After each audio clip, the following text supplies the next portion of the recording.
Apple పండు మీరు సృష్టించారేంటి? ఈశ్వరుడు సృష్టించాడు. యాపిల్ పండు కొనడానికి డబ్బు మీరు సృష్టించారేంటి? శక్తి మీకు ఇచ్చి మీకు ఉద్యోగం చేయించి డబ్బు ఇప్పిస్తున్నాడు. అన్నీ ఆయన ఇచ్చినవే. అన్నీ ఆయన ఇస్తే మీరేం ఇస్తారు ఈశ్వరుడికి? ఈశ్వరా, నువ్విచ్చింది నీకు ఇవ్వడం తప్ప నేను ఇవ్వగలిగిందన్నది నాకు లేదన్న మీ భావనే నివేదన.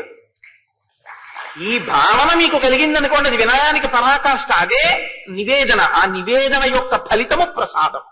ఆ ప్రసాదము ఈశ్వరుని అనుగ్రహము. ఆ అనుగ్రహము మీ ఆ మనసుకి పరిపుష్టినిస్తుంది భక్తికి. అందుకే లోపలికి పులిహార పళ్ళెం పెడుతుంటే బట్ట వేసి తీసుకెడతారు, బయటికి తీసుకొచ్చి చేతిలో పెడితే కళ్ళకద్దుకు తింటారు. ఎందుకని? అది ప్రసాదం. ఈశ్వరుడికి చూపిస్తే ప్రసాదం, ఈశ్వరుడికి చూపించకపోతే పులిహారం. ప్రసాదంగా అనుభవించడం అంటే ఇవన్నీ ఈశ్వరుడివే అని నమ్మగలగడం. కాబట్టి ఈశ్వరుడికి మీరేం ఇస్తారు? నేనేమి ఇవ్వలేను అనుకున్నప్పుడు వినయంతో కిందకి ఉండడమే. ఎంత పెద్దవారు మీరని లోకమంతా అంటున్నా, నా పెద్దరికం ఏమిటండి? నా పెద్దరికం అంతా ఆయన ఇచ్చిందని ఆయన పాదాల దగ్గర కూర్చుంటాడు తప్ప ఎప్పుడూ సమానంగా కూర్చోడు. ఇది వినయం. దీనికి గురువు లొంగుతాడు, దీనికి ఈశ్వరుడు లొంగుతాడు. 100 యోజనముల సముద్రాన్ని దాటి లంకాపట్టణానికి వెడితే సీతమ్మ తల్లి దర్శనం అవుతుంది అని సంపాతి చెప్పారు. సంపాతి చెప్పినటువంటి వాక్యం నిజము అని గుర్తు ఏమిటంటే, ఆ మాట సాయం చెయ్యగానే కాలిపోయిన రెక్కలు సంపాతికి మళ్ళీ పుట్టాయి. కిష్కింధకాండ పూర్తి చేస్తూ మహర్షి 2 వైభవోపేతమైనటువంటి విషయాల్ని ప్రతిపాదిస్తారు. రామ కథ యొక్క గొప్పతనం ఎటువంటిది, రామనామము యొక్క గొప్పతనం, రామనామానికి రామకథకి మాట సాయం చేసినంత మాత్రం చేత వచ్చేటటువంటి ఫలితం. కేవలం మాట సాయం చేసినటువంటి సంపాతికి కాలిపోయిన రెక్కలు మళ్ళీ వచ్చాయి. కాబట్టి రామకార్యం మీద వెడుతున్న వాడికే అంత సాయం చేస్తేనే అంత గొప్ప ఫలితం ఉంటే, రామకార్యమే చేసిన వాడికి ఎంత గొప్ప స్థితి ఉంటుంది. అయితే ఇక్కడ మీరు ఒక విషయం చూడాలి. నిజంగా చాలా పెద్ద రామకార్యం అన్నది ఏది ఉంటుందో అది చేసిన వాడు కోరుకోవలసినది ఎటువంటి వాడికి ఆ స్థితిని రామచంద్రమూర్తి ఇస్తారో తెలుసా అండి? కించిత్ ప్రతిఫలాపేక్ష కూడా లేనివాడికి అంత స్థితిని ఇస్తారు. మీరు అది చాలా జాగ్రత్తగా గమనించాలి. రామాయణం రామ కార్యం మీద వెడుతున్న వాడికి మాట సాయం చేస్తే కాలిపోయిన రెక్కలు వచ్చాయి, మళ్ళీ యవ్వనం వచ్చింది అంటే మళ్ళీ మంచిదే, ఒక వైభవాన్ని పొందాడు. కానీ రామ కార్యాన్నే చాలా ప్రయోజనము అని భావించి ఇంకంతకన్నా వేరొక కార్యం లేదు అని ఆ కార్యం మీద సర్వశక్తులు ఒడ్డి వెళ్ళినటువంటి వాడికి ఏ ఫలితం ఉండాలి? రామచంద్రమూర్తి యొక్క ఆలింగనం లభిస్తుంది, రాముడే లభిస్తాడంతే. ఇంకా దానికి వేరొక ప్రయోజనం ఏమీ ఉండదు, సరికదా? అలా ఎవరైనా నిలబడగలిగితే రామకార్యాన్ని త్రికరణ శుద్ధిగా ఏ ప్రతిఫలాన్ని ఆశించకుండా, ఎందుకు చేశావు ఈ రామకార్యం అంటే రాముని కొరకు తప్ప, దీని వలన నాకు ఏ ప్రయోజనము నేను ఆశించి చెయ్యట్లేదు అని త్రికరణ శుద్ధిగా నిలబడగలిగితే దొరికేటటువంటిది ఏమిటో తెలుసా అండి?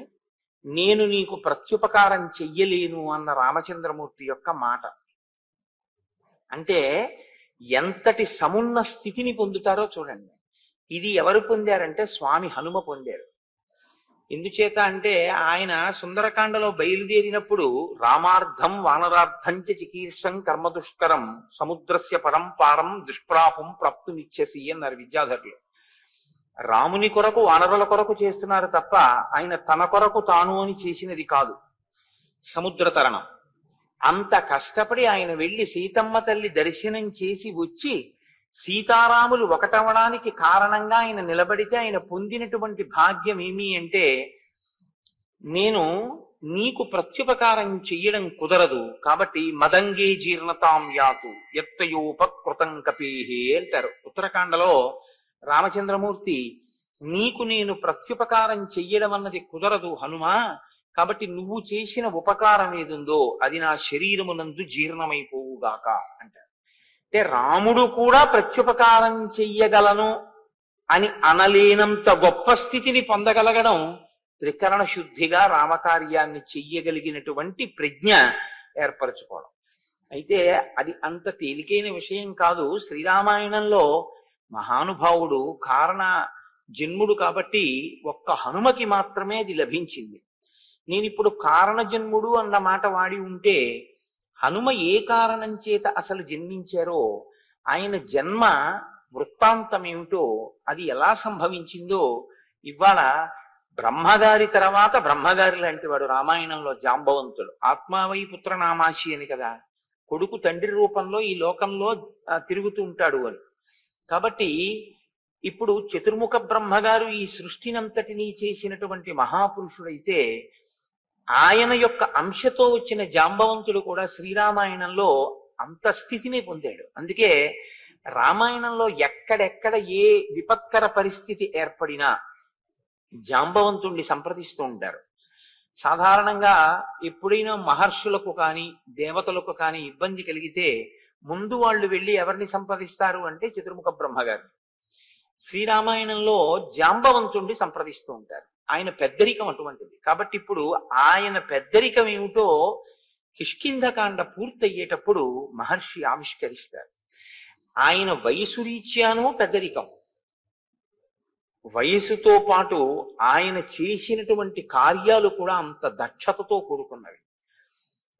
ఇప్పుడు నేను ఉడిగిపోయాను అని చెప్పడం కాదు, శరీరంలో ఉన్నటువంటి శక్తి ఉడిగిపోయినా తన అనుభవంతో చెయ్యగలిగినటువంటి మేలు ఏదో అంత గొప్ప మేలు జాంబవంతుడు చేస్తూ ఉంటాడు రామాయణంలో. అందుకే దక్షిణ దిక్కున ఉన్నటువంటి సముద్రపు ఉత్తర దిక్కున వానరులందరూ కూడా కూర్చుండిపోతే, 100 యోజనముల సముద్రాన్ని దాటేవాడు కనపడకపోతే, దాటేవాడెవడో నేను చెప్తాను, దాటేవాడెవరో నేను చెప్పడం కాదు, చెప్పి ఆయనని నేను ప్రోత్సహిస్తాను. అది జరిగితే తప్ప ఆయన వెళ్ళాడు. ఆ విషయాన్ని కిష్కింధకాండలో మాత్రం చెప్పరు. మీరు ఇది ఎక్కడి నుంచి చూడవలసి ఉంటుంది అంటే శ్రీరామాయణంలో సుందరకాండ వరకు కానీ యుద్ధకాండ వరకు కానీ మీకు ఎక్కడ ఈ ప్రస్తావన లేదు అసలు హనుమ గురించి. మరి ఎక్కడ తెలుస్తుంది అంటే ఉత్తరకాండ చదివితే హనుమకి శాప విమోచనం ఎక్కడైంది అన్న విషయాన్ని మీరు చూడవలసి ఉంటుంది. హనుమకి శాప విమోచనం కిష్కింధకాండ చిట్ట చివరిలో అయింది. సుందరకాండ ప్రారంభం, కిష్కింధకాండ చివర. అది కూడా జాంబవంతుడు చేసిన స్తోత్రం వల్ల అయింది. నిన్నను ఆయన ఒక మాట అన్నాడు, తతప్రతీతం ప్లవతాం వరిష్టం ఏకాంతమాశ్రిత్య సుఖోపవిష్టం సంచోదయామాస హరిప్రవీరం హనుమంతమేవా.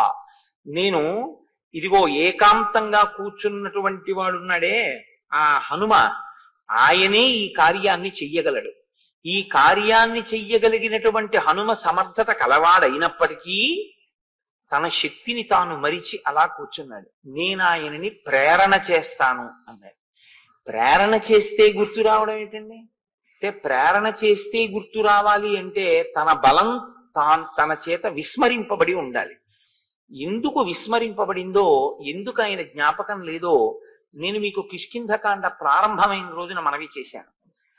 నాతి క్రుద్ధాతి మన్వత అని శేపురేనన్ రఘుశ్రేష్ఠ, వాళ్ళు కోపం లేకపోయిన ఋషులు అప్పటికి హనుమకి అంత బలం అవసరం లేదు అని ఒక అనుగ్రహ వాక్కు శాపరూపంగా విడిచిపెట్టారు. ఎప్పుడెప్పుడు ఈయన యొక్క బలం లోకానికి అవసరం అవుతుందో ఆనాడు ఈయన్ని ఒకరు స్తోత్రం చేస్తారు. ఆయన బలం ఆయనకి జ్ఞాపకం చేస్తారు. ఆ జ్ఞాపకం చేసిన రోజున ఈయన శాపం తొలగిపోతుంది, ఈయన బలం మళ్ళీ ఈయనకి జ్ఞాపకానికి వస్తుంది. ఇంకక్కడి నుంచి ఆయన చెయ్యవలసిన పనిని ఆయన చేస్తారు అని. అందుకే ఇంత బలవంతుడైన, అసలు ఆ మాటకొస్తే నిజంగా హనుమ తలుచుకుంటే వాలిని నిగ్రహించగలరు, కానీ తన బలాన్ని తాను మరిచిపోవడం వల్లే వాలితో పాటుగా భూమండలం అంతా ఆయన తిరిగారు. అటువంటి హనుమకి శాప విమోచనం అయ్యేటటువంటి సందర్భం చాలా మహోత్కృష్టమైనటువంటి సందర్భం శ్రీరామాయణంలో. ఎందుకంటే ఇక నుంచి ఆయనకి శాప విమోచనం జరిగితే ఆయనకున్న బలం దేనికి ఉపయోగపడుతుంది? భక్తరక్షణ కొరకు ఉపయోగపడుతుంది. భక్తులైన వారు ఎవరున్నారో, ఈశ్వరుణ్ణి ఆశ్రయించిన వాళ్ళు ఎవరున్నారో వాళ్ళని రక్షిస్తారు. కాబట్టి ఇప్పుడు జాంబవంతుడు అంటున్నాడు, వీర వానరలోకస్య సర్వశాస్త్ర విశారద తూష్ణీం ఏకాంతమాశ్రిత్య హనుమం కిం నజల్పసి. హనుమని ఉద్దేశించి మాట్లాడుతూ, ఓ హనుమ, కిం నజల్పసి, నువ్వెందుకు మాట్లాడటం లేదు? వీళ్ళందరూ చెప్పారుగా ఇన్ని యోజనాలు పెడతామని, నువ్వేమీ అంటలేదు. నీవు ఏమీ అంటలేదు అంటే శక్తిహీనుడవు అని అనుకుంటున్నావా? నీ శక్తి ఏమిటో నాకు తెలుసు. వీర వనరలోకస్య సర్వశాస్త్ర విశారద, నీకు సర్వశాస్త్రములు తెలిసిన్నటువంటి వాడివి, గొప్ప వీరుడివి. అంటే శరీరము మనస్సు రెండు కూడా సంపత్తి కలిగినటువంటి శరీరం, చాలా గొప్ప బలం కలిగినటువంటి శరీరం. మనసు బుద్ధి శాస్త్రమెరిగినటువంటి బుద్ధి. కేవలం తనంత తాను నిశ్చయం చేసుకోవడం వేరు, శాస్త్ర పరిజ్ఞానంతో నిశ్చయం చేసుకోవడం వేరు. శాస్త్ర పరిజ్ఞానంతో మాట్లాడేటప్పుడు నిర్మోహమాటంగా ఉండి మాట్లాడగలగడం వేరు.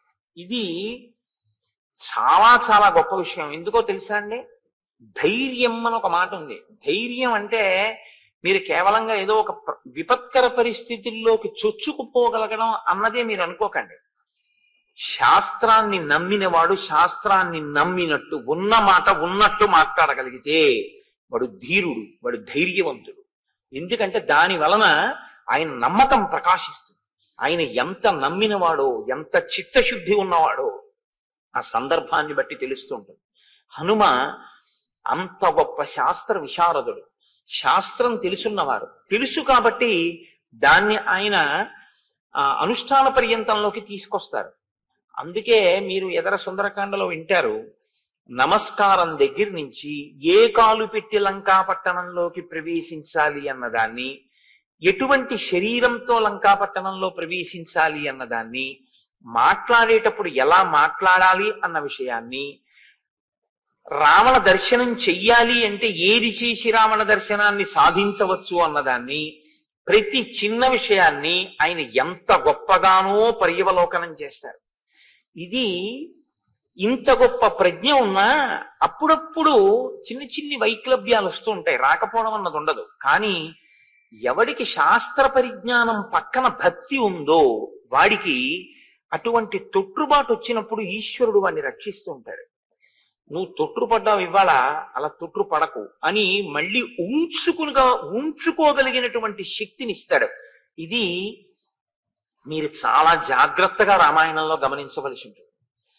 ఒకసారి తొట్టు పడితే పాతాళ లోకం వరకు పడిపోతాడు ఒక్కొక్కడు. ఎందుకు పడిపోతాడో తెలుసా అండి? శాస్త్రం తెలియక కాదు, శాస్త్రం తెలిసి. శాస్త్రం తెలిసిన్నవాడే. దేనికి పడిపోతాడంటే, నాకు శాస్త్రం తెలిసన్న అహంకారం ఉంటుంది తప్ప ఈశ్వరుడు యందు భక్తి లోపించి ఉంటుంది. ఈశ్వరుని యందు భక్తి లేకుండా కేవలము శాస్త్రం ఒకటి తెలిసి వచ్చినటువంటి వైక్లభ్యము పడగొట్టేస్తుంది. శాస్త్రము తెలిసి వైక్లభ్యం వచ్చినా దిద్దుకోగలిగినటువంటి ఉంచుకోగలిగిన స్థితి ఎక్కడి నుంచి వస్తుందంటే భక్తిలోంచి వస్తుంది. నేను ఇవాళ ఏ మాట అన్నానో ఆ మాటని మీరు చాలా జాగ్రత్తగా గమనిస్తూ ఉండండి.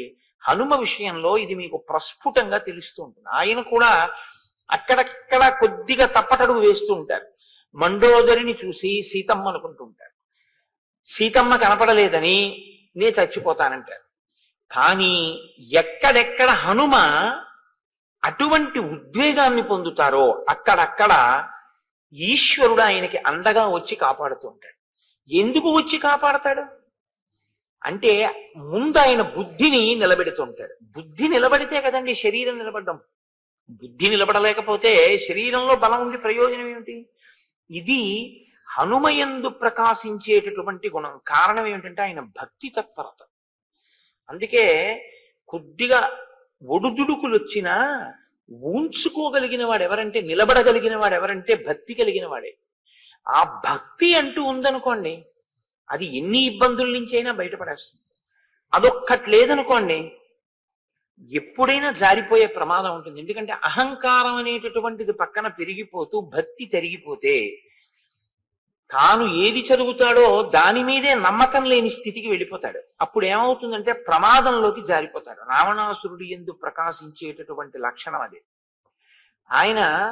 ఆయనకి శాస్త్ర పరిజ్ఞానం ఉంది, ఆయనకి తెలుసు. కానీ ఆయన దేనికి వాడుకుంటాడంటే తను చేస్తున్నదే మంచి పని అన్నదాన్ని సమర్థించుకోవడానికి, శాస్త్రాన్ని మార్చి చెప్పడానికి ఉపయోగిస్తాడు. తనకి అనుకూలంగా శాస్త్రాన్ని తిప్పుతాడు తప్ప శాస్త్రం ఎలా ఉందో తాను అలా ప్రవర్తించడు. ఎందుకని? భక్తి అన్నది లోపించడమే దానికి కారణం. ఆ భక్తి లోపం వచ్చింది అనుకోండి. భక్తి లోపం అంటే విశ్వాసమేనండి. సా శ్రద్ధ కవితా సిద్ధి యయా వస్తూపలభ్యతే. ఆ శ్రద్ధ ఉంటే గురువు యందు ఈశ్వరుడు యందు ఆ శ్రద్ధ ఉందనుకోండి, అది మిమ్మల్ని కాపాడేస్తుంది. కాబట్టి జాంబవంతుడు అంటున్నాడు, నీవు సర్వశాస్త్ర విశారద తూష్ణీం ఏకాంతమాశ్రిత్య హనుమన్ కిం నజల్పసి. నీవు ఏమీ మాట్లాడకుండా ఇన్ని ఎరుగున్నవాడివి ఒక్కడివే ఎందుకు కూర్చున్నావు? హనుమన్ హరిరాజస్య సుగ్రీవస్య సమోహ్యపి హనుమన్ హరిరాజస్య సుగ్రీవస్య సమోహ్యసి రామలక్ష్మణయోశ్చాపి తేజసాచ బలేనచ. ఓ హనుమ, నీవు వానరుల కందటికి ప్రభువైనటువంటి సుగ్రీవుడు ఏ స్థాయిలో ఉన్నవాడో, ఎంతటి బలవంతుడో, నీవు కూడా అంతటి బలవంతుడవే. ఈ మాట వెనక ఉన్నటువంటి తర్కాన్ని మీరు గమనించాలి.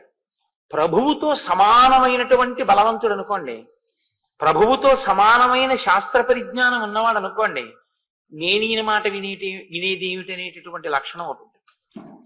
కానీ ప్రభువుతో సమానమైన వాడైనా ప్రభుత్వాన్ని గౌరవించేటటువంటి వాడైనా ఆ బలాలు ఎప్పుడు చూసుకోడు. ఆయన సింహాసనం మీద ఉన్నాడు, నేను ఆయన మాట వినాలి. ఇది వినయం. ఈ వినయం హనుమయందు చాలా చాలా గొప్పది. అందుకే ఈ వినయానికి పరాకాష్ఠ ఎక్కడంటే, మీకు హనుమ ఎప్పుడు కనపడ్డా రామచంద్రమూర్తి యొక్క పాదాల దగ్గర కూర్చుని ఎప్పుడు ఆయన పాదాల వంక చూస్తూ ఇలా నమస్కారం చేస్తూ ఉంటారు. మీరు చూడండి, లోకంలో ఇద్దరు ఉంటారు. వాళ్ళు మీరు పూజ చేద్దామని వెళ్ళినా సరే, పిడుగులు పడిపోయినా సరే, వడగళ్ల వాన పడిపోయినా సరే, పెద్ద పెద్ద బాజాలు వాయించినా సరే, వాళ్ళు మాత్రం తల తిప్పరు. అలా తల తిప్పకుండా ఎప్పుడు ఈశ్వరుణ్ణి చూసేటటువంటి వాళ్ళు ఒకడు నందీశ్వరుడు, రెండవ వారు హనుమ. ఎప్పుడూ రామచంద్రమూర్తి పాదాల వంక తదేక ధ్యానంతో చూసి మురిసిపోవడమే తప్ప అసలు ఇలా తల తిప్పి ఫోటో తీయించుకున్నది హనుమ ఎప్పుడూ లేదు. మీరు చూడండి, ఆయన ఎప్పుడు ఇలా ఎప్పుడూ ఉండరు, ఏ ఫోటోలోనూ అలా ఉండరు. ఆయన ఎప్పుడు రామపాదాలనే చూస్తూ నమస్కారం చేస్తూ ఉంటారు. అంటే ఆయన వినయం అటువంటిది. కాళ్ళ దగ్గర కూర్చుంటారు. అదండి కింద పడినట్టు ఉంటుంది, కానీ మహోన్నతికి కారణం అదే అవుతుంది. పెద్దలైన వారు చాలా సంతోషించేది, పెద్దలు సాధారణంగా లొంగిపోయేది, ఆశీర్వచనం ఇచ్చేది, వాళ్ళ ఉన్నతిని కోరుకునేది. మనసులో వాళ్ళ పేరు గుర్తొస్తే, ఓ ఆయన వృద్ధిలోకి రావాలి, ఆయన ఆయుష్మంతుడు కావాలి అని తలుచుకునేది. దేనివల్ల తెలుసా? ఆ వినయం వల్లే. అసలు ఆ వినయం అన్నది లేకపోతే పెద్దలైన వారు ఆ దరిదాపులకి రానివ్వరు. వాళ్ళ మనసులో మిదిలే అవకాశం కూడా ఉండదు, మనసులో స్థానాన్ని పొందలేదు. మీరు ఎవరికి వినయం ఉంటుందో వారు బాగా దగ్గరవుతారు. గురువుకి కానీ ఈశ్వరుడికి కానీ దగ్గరవడానికి హేతు ఏది అంటే కేవలం వినయమే. వినయం తప్ప మీరు ఆ ఇద్దరికి దగ్గరవడానికి ఇంకొక హేతు ఉండదు. కారణం ఏంటో తెలుసా అండి? లోకంలో ఇంకా మిగిలిన ఏ అనుబంధానికి దగ్గర అవ్వాలన్నా బాహ్య కారణాలు ఉంటాయి. ఒక భర్తకి భార్య దగ్గర అవ్వడానికి ఒక ప్రేమ ఏదో కారణం ఉంటుంది, ఒక కొడుకు తండ్రికి, ఒక కూతురు తల్లికి, ఒక కోడలు మామగారికి, అలా దగ్గర అవ్వడానికి కొన్ని కారణాలు ఉంటాయి, ఏదో బాహ్యమైనటువంటి కారణాలు ఆ ప్రేమలు. కానీ గురువు గారికి ఈశ్వరుడికి దగ్గర అవ్వడానికి కారణం ఏమిటో తెలుసా? వినయం ఒక్కటే కారణం. ఎందుకు వినయాన్ని అడుగుతారు అని మీరు నన్ను ప్రశ్న వేయచ్చు. వాళ్ళకి ఇవ్వడానికి వాళ్ళు కోరుకున్నది నీ వద్ద లేదు. ఎందుకో తెలుసా అండి ఈ మాట నేను అంటున్నాను? వారికి అసలు కోరికుంటే తృప్తి ఉంటుంది. తృప్తి ఎప్పుడు ఉంటుందండి? కోరికుంటే. ఇప్పుడు నాకు తృప్తి అన్న మాట ఒకటి, ఇప్పుడు నాకు కోరికుంటే, నాకు ఏదో గుంటూరులో ఒక జిలేబీ తినాలి అని నాకు కోరిక వచ్చింది అనుకోండి, పట్టుకొచ్చి హరిప్రసాద్ గారు నాకు జిలేబీ పెట్టారనుకోండి, నేను తింటే నాకు తృప్తి. అసలు నాకు దేని మీద వ్యామోహం లేదు. మీరు తీసుకొచ్చి అక్కడ పెట్టినా నాకు దాని మీద ఏం అనురక్తి లేదు. నేను తినాలని నేనేం కోరిక పడను అనుకోండి. నేనంటే అలా అన్నానని మీరు అనుకోవద్దు. నేను ఇంద్రియ చాపల్యం ఉన్నవాడిని, నేనేం గొప్పవాడిని అని చెప్పట్లేదు, ఒక ఉదాహరణ చెప్తున్నాను అంతే. ఇప్పుడు నాకు తృప్తి మీరు ఎలా తీసుకొస్తారు చెప్పండి? నాకే కోరిక లేదు. ఏ కోరిక లేని నాకు మీరు ఏం చేసి తృప్తినిస్తారు? మీరు ఒకవేళ బలవంతంగా తీసుకొచ్చి రామచంద్రమూర్తికి బంగారు కవచం ఎలా కట్టారో అలా కట్టినా తీసా పక్కన పారేసినా వెళ్ళిపోతాను అనుకోండి. నాకు దాని గురించి పట్టింపు లేదు. అది ఒక గడ్డి పరక, రెండూ నా దృష్టిలో ఒకటి. ఇప్పుడు ఇచ్చి మీ తృప్తి ఏమో, పుచ్చుకుని నాకేం తృప్తి లేదు. నా తృప్తి మీకు కావాలనుకుంటే మీరు వినయంగా ఉండడం ఒకటే తృప్తి. అది ఎవరి విషయంలో? గురువు విషయంలో. నా విషయంలో అన్నది ఉదాహరణ బాగా అర్థం అవుతుందని చెప్పాను తప్ప నేను ఆ స్థాయిని నేను చెప్పట్లేదు. అప్పుడు నాది అహంకారం అవుతుంది. ఏమీ ఆశించని వాడు గురువు కనుక ఆ గురువు దేనికి లొంగుతాడు? ఆయన పాదాలని పట్టుకుంటే, గురువు గారి దగ్గర వినయంతో నిలబడగలిగితే గురువు గారు పొంగిపోతారు. అందుకే ఈ వినయానికి పరాకాష్ఠ కింద ఉంటారు. ఈశ్వరుడి దగ్గర అంతే. మీరు ఈశ్వరుడికి ఏమి ఇస్తారండి? మిమ్మల్నే ఈశ్వరుడు సృష్టించాడు. మీ ఊపిరితిత్తులు ఈశ్వరుడు ఇచ్చాడు, మీ గుండెకాయ ఈశ్వరుడు ఇచ్చాడు, మీ మూత్రపిండాలు ఈశ్వరుడు పెట్టాడు, మీ మాట ఈశ్వరుడు ఇచ్చాడు, మీరు తినడానికి పదార్థాలు ఈశ్వరుడు ఇస్తున్నాడు, పచనం ఆయన చేస్తున్నాడు, జీర్ణం ఆయన చేస్తున్నాడు. ఆయనకి మీరేమి ఇస్తారు? యాపిల్ పండు మీరు సృష్టించారేంటి? ఈశ్వరుడు సృష్టించాడు. యాపిల్ పండు కొనడానికి డబ్బు మీరు సృష్టించారేంటి? శక్తి మీకు ఇచ్చి మీకు ఉద్యోగం చేయించి డబ్బు ఇప్పిస్తున్నాడు. అన్నీ ఆయన ఇచ్చినవే. అన్నీ ఆయన ఇస్తే మీరేం ఇస్తారు ఈశ్వరుడికి? ఈశ్వరా, నువ్విచ్చింది నీకు ఇవ్వడం తప్ప నేను ఇవ్వగలిగిందన్నది నాకు లేదన్న మీ భావనే నివేదన. ఈ భావన మీకు కలిగిందనుకోండి, అది వినయానికి పరాకాష్ఠ. అదే నివేదన. ఆ నివేదన యొక్క ఫలితము ప్రసాదం. ఆ ప్రసాదము ఈశ్వరుని అనుగ్రహము. ఆ అనుగ్రహము మీ ఆ మనసుకి పరిపుష్టినిస్తుంది భక్తికి. అందుకే లోపలికి పులిహార పళ్ళెం పెడుతుంటే బట్ట వేసి తీసుకెడతారు, బయటికి తీసుకొచ్చి చేతిలో పెడితే కళ్ళకద్దుకు తింటారు. ఎందుకని? అది ప్రసాదం. ఈశ్వరుడికి చూపిస్తే ప్రసాదం, ఈశ్వరుడికి చూపించకపోతే పులిహారం. ప్రసాదంగా అనుభవించడం అంటే ఇవన్నీ ఈశ్వరుడివే అని నమ్మగలగడం. కాబట్టి ఈశ్వరుడికి మీరేమిస్తారు? నేనేమి ఇవ్వలేను అనుకున్నప్పుడు వినయంతో కిందకి ఉండడమే. ఎంత పెద్దవారు మీరని లోకమంతా అంటున్నా, నా పెద్దరికం ఏమిటండి? నా పెద్దరికం అంతా ఆయన ఇచ్చిందని ఆయన పాదాల దగ్గర కూర్చుంటాడు తప్ప ఎప్పుడూ సమానంగా కూర్చోడు. ఇది వినయం. దీనికి గురువు లొంగుతాడు, దీనికి ఈశ్వరుడు లొంగుతాడు. అందుకే శంకర భగవత్పాదుల గురించి ఎప్పుడు లోకంలో ఒక మాట అంటుంటారు. ఆయన జ్ఞానాన్ని కదా బోధ చేశారు, ఇంకా భక్తి అన్న మాటకి తావెక్కడుంది? భక్తి అంటే రెండుంటే కదా భక్తి. ఓ పెద్ద ఆయన ఉన్నాడు, చిన్న ఆయన ఉన్నాడు. ఈయన ఆయన్ని స్తోత్రం చేశాడు అప్పుడు కదా. శంకరుల దృష్టిలో ఉన్నది ఒకటేగా, ఇంకా మళ్ళీ భక్తి ఎక్కడి నుంచి వచ్చిందంటారు. భక్తి పరాకాష్ఠ జ్ఞానం. జ్ఞానానికి భక్తి ఎప్పుడు ప్రతిబంధకం కాదు. పింజలేని పండు ఎక్కడి నుంచి వస్తుందండి? భక్తితో కూడిన కర్మాచరణం వల్లే జ్ఞానం వస్తుంది. అసలు భక్తి లేకుండా జ్ఞానం ఎక్కడ వస్తుంది? రాదు. కాబట్టి జ్ఞానమునకు భక్తి ప్రతిబంధకం కాదు. అందుకే శంకర భగవత్పాదులు మోక్ష సాధన సామాగ్ర్యాం భక్తిరేవ గరీయసి అని ప్రతిపాదించారు. మహానుభావుడైన జగద్గురువు. అబ్బో, శంకర భగవత్పాదులు చెప్పందేముంది? ఆకాశం అంత ఎత్తు ఎదిగారు, పాతాళం అంత కిందకి దిగారు. ఇంకా తర్వాత ఎవరన్నా ఏమన్నా చెప్తే ఆ మధ్యలోకి వచ్చి నిలబడాలి తప్ప శంకరుల్ని దాటి పైకి ఎక్కలేరు, శంకరుల కన్నా కిందకి వెళ్ళలేరు. ఆయన కిందకెంత వెళ్ళారో అంతా వెళ్ళారు. ఎంత మీరు తక్కువ చేసి మాట్లాడుకోవాలో ఈశ్వరుడి దగ్గర అంత తక్కువ చేసి శంకరాచార్యుల వారు మాట్లాడారు. పశుమాం సర్వజ్ఞ ప్రథిత కృపయా పాలయ విభో అన్నారు. ఎంత పైకెక్కారంటే అహం బ్రహ్మాస్మి అన్నారు.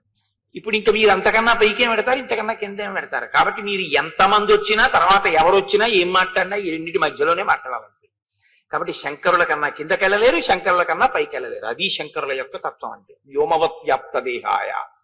సరే, అందుచేత నీవు సుగ్రీవుడితో సమానమైన వాడివే కాదు, రామలక్ష్మణయోశ్చాపి తేజసాచ బలేనచ.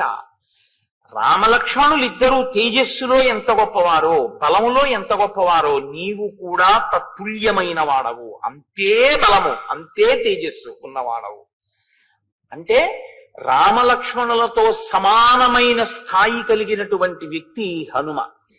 కానీ ఎక్కడ కూర్చుంటారు? ఎప్పుడూ పాదాల దగ్గర.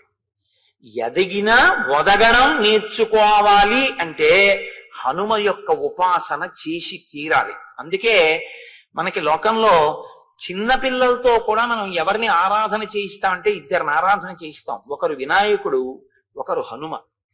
సరే, వినాయకుడిని ఎందుకు అలాగా చెయ్యవలసి ఉంటుంది అన్నది రేపు వింటారు. మళ్ళీ చరిత చరణం ఎందుకు? హనుమ కూడా అంతే. అపారమైనటువంటి వినయ సంపత్తి కలిగినటువంటి వాడు, మహానుభావుడు ఆయన. ఈ మాటలు ఆయన ఎందు గర్వాన్ని పెంచలేదు, ఈ మాటలు ఆయన ఎందు వినయాన్ని పెంచాయి. అది విచిత్రం. మీరు అయ్యా చాలా వృద్ధిలోకి వచ్చారు, చాలా చక్కటి పని చేశారు అంటే ఇలా అనకూడదు.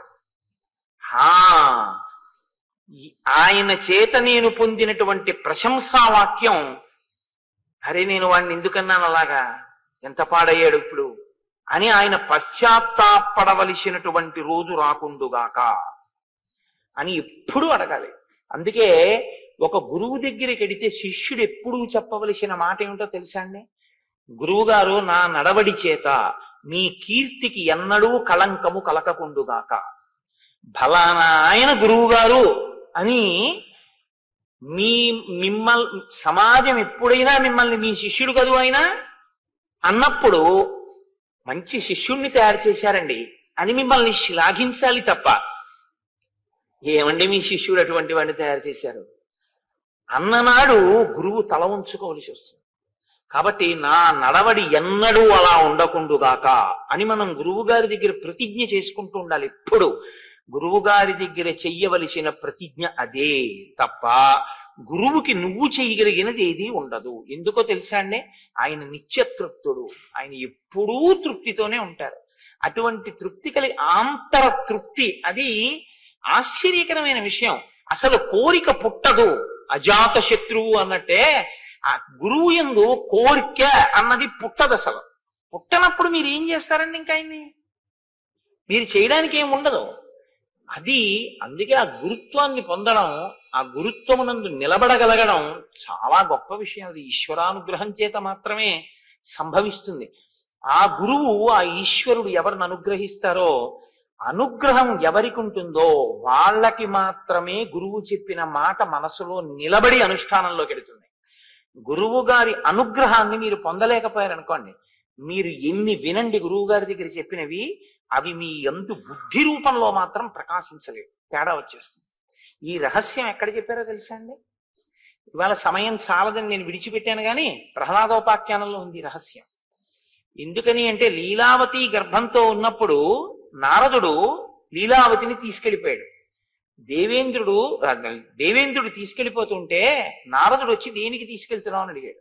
హిరణ్యకశిపుడు తపస్సుకి వెళ్ళాడయా, ఆయన యొక్క వీర్యము ఈమె గర్భము యందు పిండముగా రూపుదాలుస్తోంది, వాడితోనే వేగలేకపోతున్నాం మళ్ళీ ఇంకోడా బయటికి, అందుకని ఆ పిల్లవాడు పుట్టగానే చంపేస్తాను, చంపి వదిలేస్తానన్నాడు. ఎందుకంటే ఇద్దరు అన్నదమ్ములు, ఇంద్రుడు హిరణ్యకశిపుడు కశ్యప ప్రజాపతి సంతానమే. అంటే నారదుడు అన్నాడు, నీకేం తెలుసు, హిరణ్యకశిపుడి కొడుకు కాబట్టి అలా ఉంటాడు అనుకుంటున్నావు, కాదు, ఆయన హిరణ్యకశిపుడి కొడుకైనా లోకమంతిటి చేత కీర్తింపబడేటటువంటి మహాభక్తుడు పుడుతున్నాడు, నువ్వెవరు చంపడానికి, కాబట్టి నా ఆశ్రమానికి తీసుకెళ్తానన్నాడు. అటువంటి మహాభక్తుడు పుడితే నాకేం అభ్యంతరం, తీసుకెళ్ళండి అన్నాడు. నారదుడు ప్రహ్లాదుడికి ఉపదేశం ఎప్పుడు చేశాడో తెలుసా అండి? పుట్టాక కాదు. లీలావతి గర్భమునందుండగా పిండము వింటుంది. మీరు నమ్మండి నమ్మపోండి, ఇవాళ పెద్దలు కూడా అంగీకరిస్తున్నారు. పిండానికి వినే శక్తి ఉంటుంది. నేను మీకు ఇది నేను ఇంకా చెప్పకుండా ఉండలేను, నా వ్యక్తిగత అనుభవం అయినా.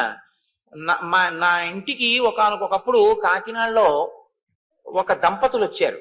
వాళ్ళు అమెరికాలో ఉంటున్నారు. ఆవిడ పెళ్లి ముందు నుంచి ఏదో నేను చెప్పిన మాటలు ఆవిడకి ఏదో పాపం మంచివి అనిపించాయి. ఆవిడ వింటూ ఉంటుంది సీడీలు ఎప్పుడూను. ఆవిడ కాకతాళీయంగా ఆవిడ భర్త గారికి కూడా అంతే ప్రీతి నా సీడీలు ఎందుకు, కాబట్టి ఇద్దరికీ అదే పని, అస్తమానం వింటూ ఉండేవారట అమెరికాలో. వాళ్ళిద్దరికీ వాళ్ళ అనురాగ ఫలితంగా ఒక శిశువు ప్రాణం పోసుకుంటోంది ఆవిడ కడుపులో. ఆవిడ ఇవే వింటుండేవారు, అదే పనిగా వినేవారు. ఆ పుట్టినటువంటి పాప విరిసిపోతోంది సీతమ్మ తల్లిలా. అది పాకేటటువంటి వయసు వచ్చింది. ఆ పాకేటటువంటి పిల్లని తీసుకుని వాళ్ళు ఒకసారి నన్ను చూడడానికి వచ్చారు, మీరున్నారులా ఉంది. ఆ పాపను తీసుకుని మా ఇంటికి వచ్చారు. నాకు పేర్లు జ్ఞాపకంలో ఉండవు. తీసుకొస్తే ఆ పాప నిద్రపోతోంది మా ఇంటికి వచ్చేప్పటికి. వాళ్ళు తీసుకెళ్లి లోపల మంచం మీద పడుకోబెట్టండి అమ్మా, ఎంతసేపు ఒళ్ళో పెట్టుకుంటారన్నాను. లోపల పడుకోబెట్టారు. దానికి తెలివి వచ్చింది. తెలివి వచ్చిన తర్వాత తీసుకొచ్చి వాళ్ళ అమ్మగారు కింద దింపారు. దింపితే నేను అంత దూరంలో కుర్చీలో కూర్చుని మాట్లాడుతున్నాను, వాళ్ళు కూర్చుని మాట్లాడుతున్నారు. ఆ పిల్ల గబ్బ గబ్బ గబ్బ గబ్బ గబ్బ గబ్బ పాక్కుంటూ వచ్చి నా 2 కాళ్ళు పట్టుకుని ఇలా తలెత్తి చూస్తాను. నేను దాన్ని ఎత్తుకుని తొడ మీద కూర్చోబెట్టుకున్నాను. తొడ మీద కూర్చోబెట్టుకుని, ఏమమ్మా ఏం అలా చూస్తున్నావు అన్నాను. అది ఇంట్లోంచి వెళ్ళిపోయే వరకు నేను మాట్లాడుతుంటే అది నా నోటి వంక ముఖం వంక అలా చూస్తూనే ఉంది.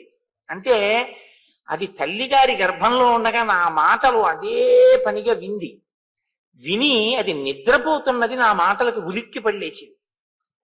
నేను ఇన్ని నెలలుగా వింటున్న మాటలు ఈ శరీరంలోంచే వస్తున్నాయన్నమాట.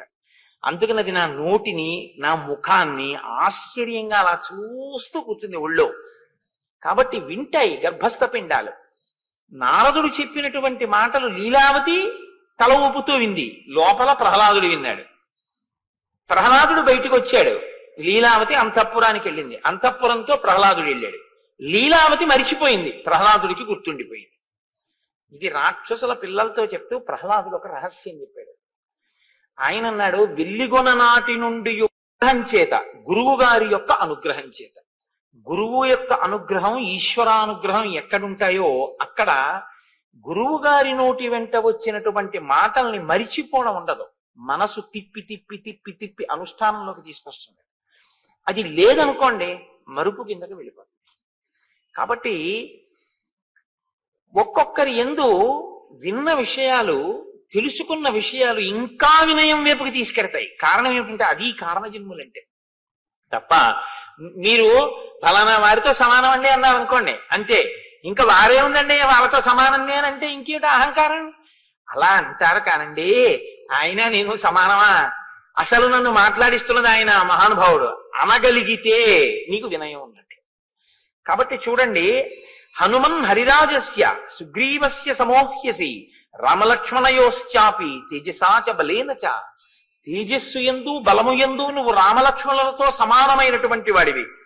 అరిష్టనేమిన పుత్రో వైనతేయో మహాబల గరుత్మానితి విఖ్యాత ఉత్తమ సర్వపక్షిణాం. బహుశో హి మయా దృష్ట సాగరే స మహాబల భుజగానుద్ధరన్ పక్షి మహావేగో మహాయశాహ.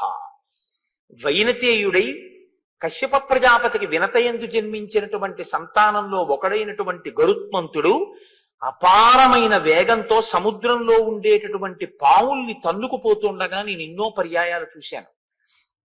ఆ సముద్రంలో ఉండేటటువంటి పావుల్ని తన్నుకుపోయేటటువంటి గరుత్మంతుని యొక్క వేగము ఎంతగా ఉంటుందో నీ వేగము కూడా తత్తుల్యముగా ఉంటుంది. అంత వేగమున్నవాడివి. బలం బుద్ధిశ్చ తేజశ్చ సత్వంచ హరిపుంగవ విశిష్టం సర్వభూతేషు కిమాత్మానన్న బుద్ధ్యసే. మహానుభావ, నీ బలము, నీ బుద్ధి, నీ తేజస్సు, నీ సత్వము సమస్త భూతముల కన్నా గొప్పవి. నీతో సమానమైన భూతమే లేదు. భూతము అంటే ప్రాణి. అసలు నీతో సమానమైనటువంటి ప్రాణి లేదు ఈ లోకంలో. అంతటి బుద్ధి, అటువంటి బలం, అటువంటి తేజస్సు ఉన్నవాడివి.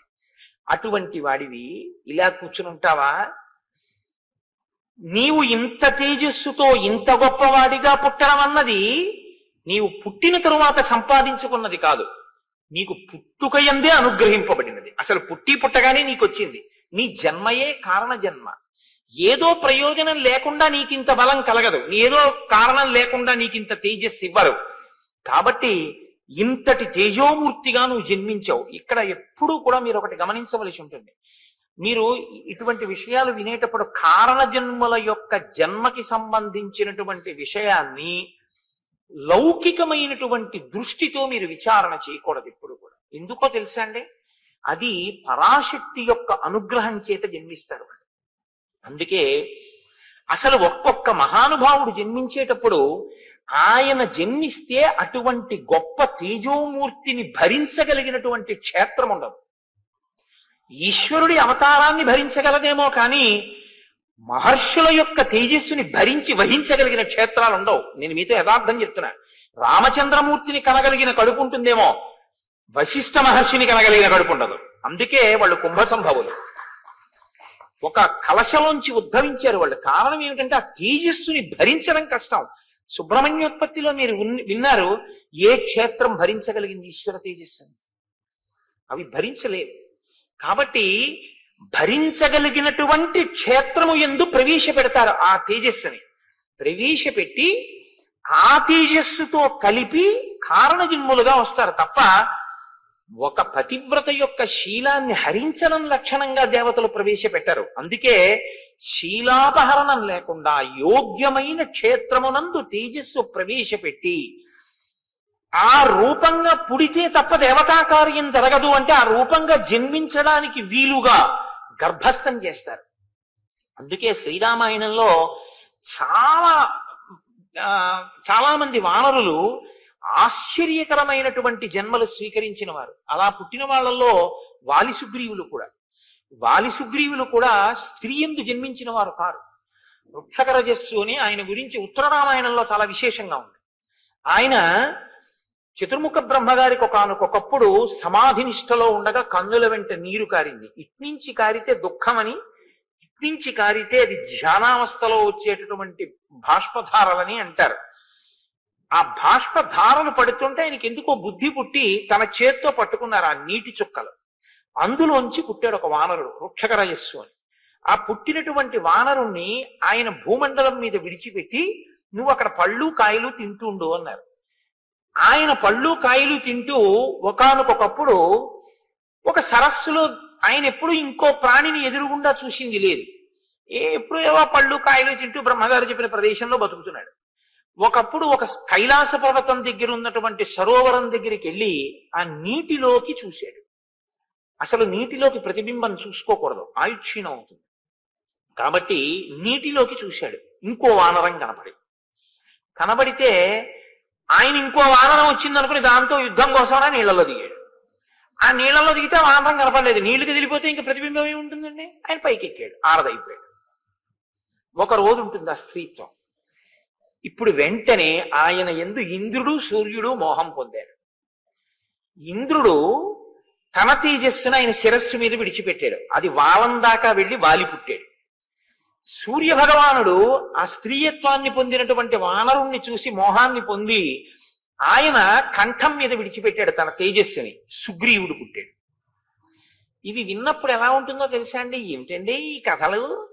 సూర్య భగవానుడు అంత గొప్పవాడు, తెల్లవారితే ఆదిత్య హృదయంతో నమస్కరిస్తాం. ఒక వానరకాంత కనపడితే మోహం పొంది తన తేజస్సు విడిచిపెట్టేశాడా? కంఠం మీద పిల్లాడు పుట్టాడా? ఏమిటండి ఇది అనిపిస్తుంది. కాదు, సూర్య భగవానుడి యొక్క తేజస్సుని, ఇంద్రుని యొక్క తేజస్సుని ఒక వానర రూపంగా సృష్టించడానికి యోగ్యమైనటువంటి వానర కాంత క్షేత్రముగా దొరకడం కష్టం. రామచంద్రమూర్తికి సాయపడడానికి తొందరగా రావాలి ఈ వానరాంశలన్నీ, బ్రహ్మగారి ఆదేశం. కాబట్టి ఇప్పుడు వానర కాంతగా ఉన్నటువంటి వాడు బ్రహ్మగారి యొక్క కన్నీటి బిందువులలోంచి పుట్టినవాడు. ఒక్కరోజే ఆడతనం. ఎందుకని? పార్వతీదేవి ఒకనాడు ఆ నీటిలో స్నానం చేస్తుంటే రాక్షసుడు ఆడవేషాలతో వచ్చి స్నానం చేశారు. అందులో ఆవిడ గ్రహించలేదు. ఇందులో స్నానం చేసిన వాడు ఆడదైపోతుంది ఒక రోజు అంది ఆవిడ. కాబట్టి ఒక రోజు ఆడదయ్యింది వృక్షకరజస్సు. ఇప్పుడు తొందరగా వాళ్ళ యొక్క తేజస్సుల్ని ఆ కంఠమునందు తోకయందు ప్రవేశపెట్టి ఇద్దరు కుమారులు జన్మించేటట్టు చేశారు. అయితే మీరు నన్ను మళ్ళీ ఇంకో ప్రశ్న వేయచ్చు. జన్మించారు అనుకోండి, మరి ఇంద్ర తేజస్సు వాలి రాముడికి పనికి రాలేదుగా అని మీరు ఒక మాట నన్ను అడగచ్చు. పనికొచ్చాడు రామకార్యానికి వాలి. ఎక్కడ పనికొచ్చాడో తెలుసా అండి? వాలి రూపంలో దుందుభి, మాయావి ఇలాంటి చాలా పెద్ద పెద్ద రాక్షసులందరినీ ఆయన చక్కబెట్టేసి ఆయన రాముడి చేతిలో వెళ్ళిపోయాడు. అయితే రామావతారం వచ్చిన తర్వాత వీళ్ళందరినీ ఆయన నిగ్రహించాలంటే ఎంతకాలం, ఎంత సమయం పడుతుంది? మాటలా వీళ్ళందరూ చేరితే ఓ చోటికి చేరకుండా వాలి వీళ్ళందరినీ చంపేశాడు. వాలిని ఆయన చంపేశాడు. కాబట్టి అక్కడతో గొడవ తెలిపోయింది. ఇంకా వాలి రావణుడితో కలవక ముందు చంపేశాడు. సుగ్రీవుడు రామకార్యానికి పనికి రావాలి, అందుకని సుగ్రీవుడికి వానరాధిపత్యం ఇచ్చాడు. మళ్ళీ శ్రీరామాయణంలో ఉన్నటువంటి ఆ జననములను మీరు చూస్తే చాలా ఆశ్చర్యంగా ఉంటాయి. కాబట్టి ఇప్పుడు మీరు హనుమ యొక్క ఆవిర్భావాన్ని కూడా అటువంటి పవిత్రమైన దృష్టికోణంతో వినవలసి ఉంటుంది తప్ప ఇదంతా ఏదో పరిహాసం కోసమో. వాల్మీకి మహర్షి ఆచమనం చేస్తే బ్రహ్మగారి యొక్క అనుగ్రహంతో సత్యము భాసిస్తే ఆయనకి కనపడితే రచించినటువంటి కావ్యం వాల్మీకి రామాయణం. కాబట్టి అందులో ఒక్క అబద్ధం లేదు. చిట్ట చివర ఫలశ్రుతిలో చెప్తారు, ఒక మాట ఇందులో అనృతము లేదు అని చెప్తారు. కాబట్టి ఇప్పుడు జాంబవంతుడు చెప్తున్నాడు. జాంబవంతుడు ఎందుకు చెప్పగలడు ఇవన్నీ? మీతో నేను చెప్పాను కదా, బ్రహ్మగారు ఎటువంటి వాడో వానరులకు జాంబవంతుడు అటువంటి వాడు. అంతటి దీర్ఘాయుర్దాయం ఉన్నవాడు. జాంబవంతుడు శ్రీరామాయణంలో చాలా చిత్రమైన పాత్ర అండి. రామావతారం వెళ్ళిపోయింది కానీ జాంబవంతుడు మాత్రం ఉండిపోయాడు. ఎక్కడి వరకు ఉండిపోయాడు? మళ్ళీ జాంబవతిని తీసుకెళ్లి వినాయకుడికి ఆ వినాయక వ్రత కథలో ఆ కృష్ణ భగవానుడికి ఇచ్చి వివాహం చేస్తాడే సత్రాజిత్తు ఆఖ్యానం, అక్కడ వరకు ఉంటాడు. మళ్ళీ అక్కడ మనం ఓ పొరపాటు చెప్పేస్తుంటాం. అసలు ఆ కథ అది అలా ఎలా వచ్చేసిందో, అసలు ఆ కథ అలా ఎలా చెప్పేస్తున్నారో ఇప్పటికీ ఆశ్చర్యంగా ఉంటుంది. నన్ను ఒకసారి ఓ పసిపిల్ల అడిగింది. ఆ పసిపిల్ల అంటే ఓ చిన్న పిల్ల అడిగిందో ఒకసారి, నేను ఎక్కడ ఉపన్యాసం చెప్పి వెళ్ళిపోతుంటే, ఏమంటే జాంబవతి ఊయలలో ఊగుతుంటే అంత పసిపిల్లని కృష్ణ భగవానుడు పెళ్లి చేసుకున్నాడా అని అడిగింది. నేను పెద్దవాళ్ళు అడిగితే చికాకు పడుతుంటాను. మీరు పుస్తకం చదువుకోండి అంటుంటాను. మూలం చదవకుండా ఏడో దొరికాడు కదా అని అడుగుతారేంటి? చదువుకోండి అంటాను. పిల్లలకి చెప్పడం అంటే నాకు చాలా సరదా. ఎందుకంటే పాపం వాళ్ళు చదువుకునే ఉంటాయి. కుతూహలంతో అమాయకంగా పిల్లలు అడిగితే మాత్రం ఆగి చెప్పే ప్రయత్నం చేస్తాను. ఒకసారి దీనికోసం నేను ప్రయత్నపూర్వకంగా మళ్ళీ అసలు ఆ వినాయక వ్రత కథ యథార్థంగా స్కాందంలో ఎలా ఉందో దాన్ని అంతటినీ మళ్ళీ చెప్పి చూపించాను కూడా ఒకప్పుడు. కాబట్టి అది వేరు విషయం అనుకోండి. ఇప్పుడు దాన్ని మీరు పక్కన పెట్టండి. ఇప్పుడు మళ్ళీ అదంతా చెప్తావా అని దాని జోలికి వెళ్ళకండి. కాబట్టి ఒక్కొక్కరి యొక్క జననము చాలా ఆశ్చర్యంగా ఉంటుంది. అది ఈశ్వరుని యొక్క అనుగ్రహం. దాన్ని ఆ పవిత్రమైన కోణంలో వినవలసి ఉంటుంది. కాబట్టి ఇప్పుడు జాంబవంతుడు అంటున్నాడు, అప్సరాప్సరసాం శ్రేష్ఠ విఖ్యాత పుంజిక స్థల అంజనీతి పరిఖ్యాత పత్ని కేసరినో హరి విఖ్యాత త్రిశులోకేషు రూపేణా ప్రతిమా భువి అభిశాపాదభూత్ తాత వానరీ కామరూపిణి దుహిత వానరేంద్రస్య కుంజరస్య మహాత్మనః. పుంజక స్థల అనబడేటటువంటి ఒక చాలా అందగత్తె అయినటువంటి అప్సరస ఒక ఆమె ఉండేది. ఆమె కామరూపిణి. ఆమెకి ఒకానొకప్పుడు ఒక శాపం కలిగింది. అందుచేత ఆమె వానరకాంతగా జన్మించింది. వానరకాంతగా కుంజరుడు అనబడేటటువంటి ఒక మహాయోధుడికి జన్మించింది. ఆవిడ్ని కేసరి అనబడేటటువంటి మరొక యోధుడికి ఇచ్చి వివాహం చేశారు. కోతికి కేసరి అన్న పేరు ఎలా వచ్చింది? మళ్ళీ మీరు దాన్ని జాగ్రత్తగా తెలుసుకుంటే, కేసరి అంటే సింహం. ఒకానొకప్పుడు శంఖము శబళ అని పేరు కలిగినటువంటి 2 ఏనుగులు ఉండేవి. అవి భరద్వాజ మహర్షి యొక్క ఆశ్రమ ప్రాంతంలో ఋషుల్ని చాలా ఇబ్బంది పెట్టి రాత్రికి రాత్రి వచ్చి ఆశ్రమాల మీద పడి ఆశ్రమాలని ధ్వంసం చేస్తుండేవి. ఆ 2 ఏనుగుల్ని నిగ్రహించగలిగినటువంటి బలవంతుడెవరు అని ఆలోచిస్తున్న కాలంలో ఈయన అంజనాదేవి భర్త అయినటువంటి వానరుడు ఆ 2 ఏనుగులతో యుద్ధం చేసి వాటిని మట్టు పెట్టాడు. 2 ఏనుగుల్ని ఏకకాలంలో చంపినవాడు కాబట్టి భరద్వాజ మహర్షి సింహం లాంటి వాడివి అని కేసరి అని బిరుదునామం ఇచ్చారు. ఆ బిరుదునామమే ఆయనకి లోకంలో ఉండిపోయింది. ఉండిపోయిన ఆ కేసరికి అంజనాదేవినిచ్చి వివాహం చేశారు. ఎవరి అంజనాదేవి? పుంజక స్థల అన్న అప్సరసయే. ఆమె శాపవశాత్తు కుంజరుడికి వానరకాంతగా జన్మిస్తే ఆ వానరకాంతనే తీసుకొచ్చి ఈ కేసరికి ఇచ్చి వివాహం చేశారు. ఆమె పేరు అంజన. ఇప్పుడు ఈమె ఒక అప్సరస, కానీ వానరకాంతగా ఉంది. చాలా గొప్ప అందగత్తె, కామరూపిణి. ఆమె ఎప్పుడు ఏ రూపం కావాలంటే ఆ రూపాన్ని పొందుతుంది. ఆమె ఒకనాటి సాయంకాలం ఒక పర్వత శిఖరం మీద నిలబడి ఉండగా వాయువు మనసా వచ్చి ఆమెని కౌగిలించుకున్నారు. ఎవడి ధూర్తుడు నా పాతివ్రత్యాన్ని భంగపరిచే ప్రయత్నం చేసినవాడు అని ఆవిడ అడిగింది. అడిగితే ఆయన వెంటనే ఒక మాట చెప్పారు. ఆయన అన్నారు, ఎందుచేతనంటే చాలా గొప్ప కారణజన్ముడు రావాలి. ఆయన వస్తే తప్ప రామాయణాన్ని ఒడ్డుకు చేర్చడం ఒక సాధ్యం కాదు. కాబట్టి ఇప్పుడు శివ తేజస్సు, వాయువు శివుని యొక్క అష్టమూర్తుల్లో ఒకటి. అంత తేలికగా ఆ అవతారం రావడం సంభవం కాదు. చాలా జాగ్రత్తగా క్షేత్రమునందు చేరవలసి ఉంటుంది. అది సుబ్రహ్మణ్యోత్పత్తి లాగా. కాబట్టి వాయు అన్నారు, నత్వాం హింసామి శుశ్రోణి మా భూతే సుభగే భయం మనసాస్మి గతో యత్వాం పరిష్వజ్య యశస్వినీం అని పిలిచారు. యశస్వినీం, ఓ కీర్తి కలదానా, మహాపతివ్రతవు అన్న కీర్తి నీకుంది. అమ్మా, నీ కీర్తిని చెరపడానికి వచ్చిన వాణ్ణి కాదు.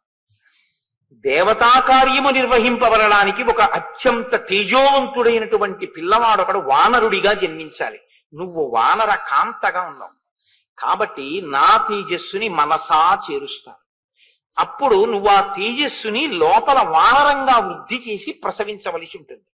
ఆ వానర రూపంతో వచ్చినటువంటి ఆ తేజో రూపం రేపు రామకార్యానికి ఉపయోగపడుతుంది. కాదు కాదు, తదనంతరం లోకంలో రామచంద్రమూర్తిని నమ్ముకున్న ప్రతివాణ్ణి రక్షిస్తుంది. యుగాలు మారిపోయిన అంతటి మహానుభావుడు ఇప్పుడు పుట్టవలసి ఉంది. వీర్యవాన్ బుద్ధి సంపన్న తవ పుత్రో భవిష్యతి, మహాసత్వో మహాతేజ మహాబల పరాక్రమ, లంఘనే ప్లవనే చైవ భవిష్యతి మయా సమః. భవిష్యత్తులో నాతో సమానమైనటువంటి వేగం ఉన్నవాడు, నాతో సమానమైనటువంటి లంఘన శక్తి కలిగిన వాడు, అంటే దూకగలిగినటువంటి వాడు, అంతటి బుద్ధి పరాక్రమాలు ఉన్నటువంటి వాడు ఒక మహానుభావుడు పుట్టవలసిన అవసరం ఉంది. అందుకనమ్మా నీ ఎందు తేజస్సుని నిక్షేపిస్తున్నాను. ఇప్పుడు తల్లి అంతటి మహాపురుషుడికి తల్లి కావడానికి అంగీకరించింది. ఎందుకని? ఆమెకి వానర రూపం శాశ్వతం కాదు, ఆవిడ విడిచిపెట్టేస్తుంది. శాపవశాత్తు వచ్చినటువంటిది కాబట్టి కొంతకాలం తర్వాత వదిలేసి పుంజకస్థలగా వెళ్ళిపోతుంది, మళ్ళీ అప్సరసగా. వెళ్ళిపోయినా ఆవిడ కీర్తి లోకంలో శాశ్వతంగా దేనివల్ల ప్రకాశిస్తుందంటే ఆంజనేయుని తల్లిగా, ఆంజనేయ స్వామి వారి తల్లిగా అంజనాదేవి యొక్క స్వరూపం సర్వభూతముల చేత నమస్కరింపబడుతుంది.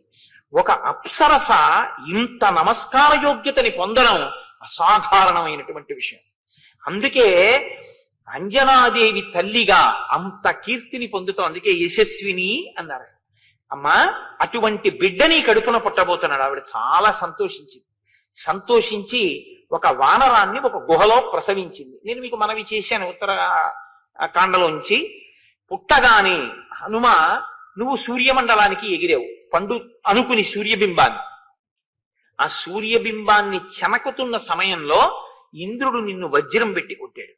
ఆ వజ్రపు దెబ్బకి నువ్వు పర్వత శిఖరముల మీద పడితే నీ ఎడమ దవడ సొట్టపడింది.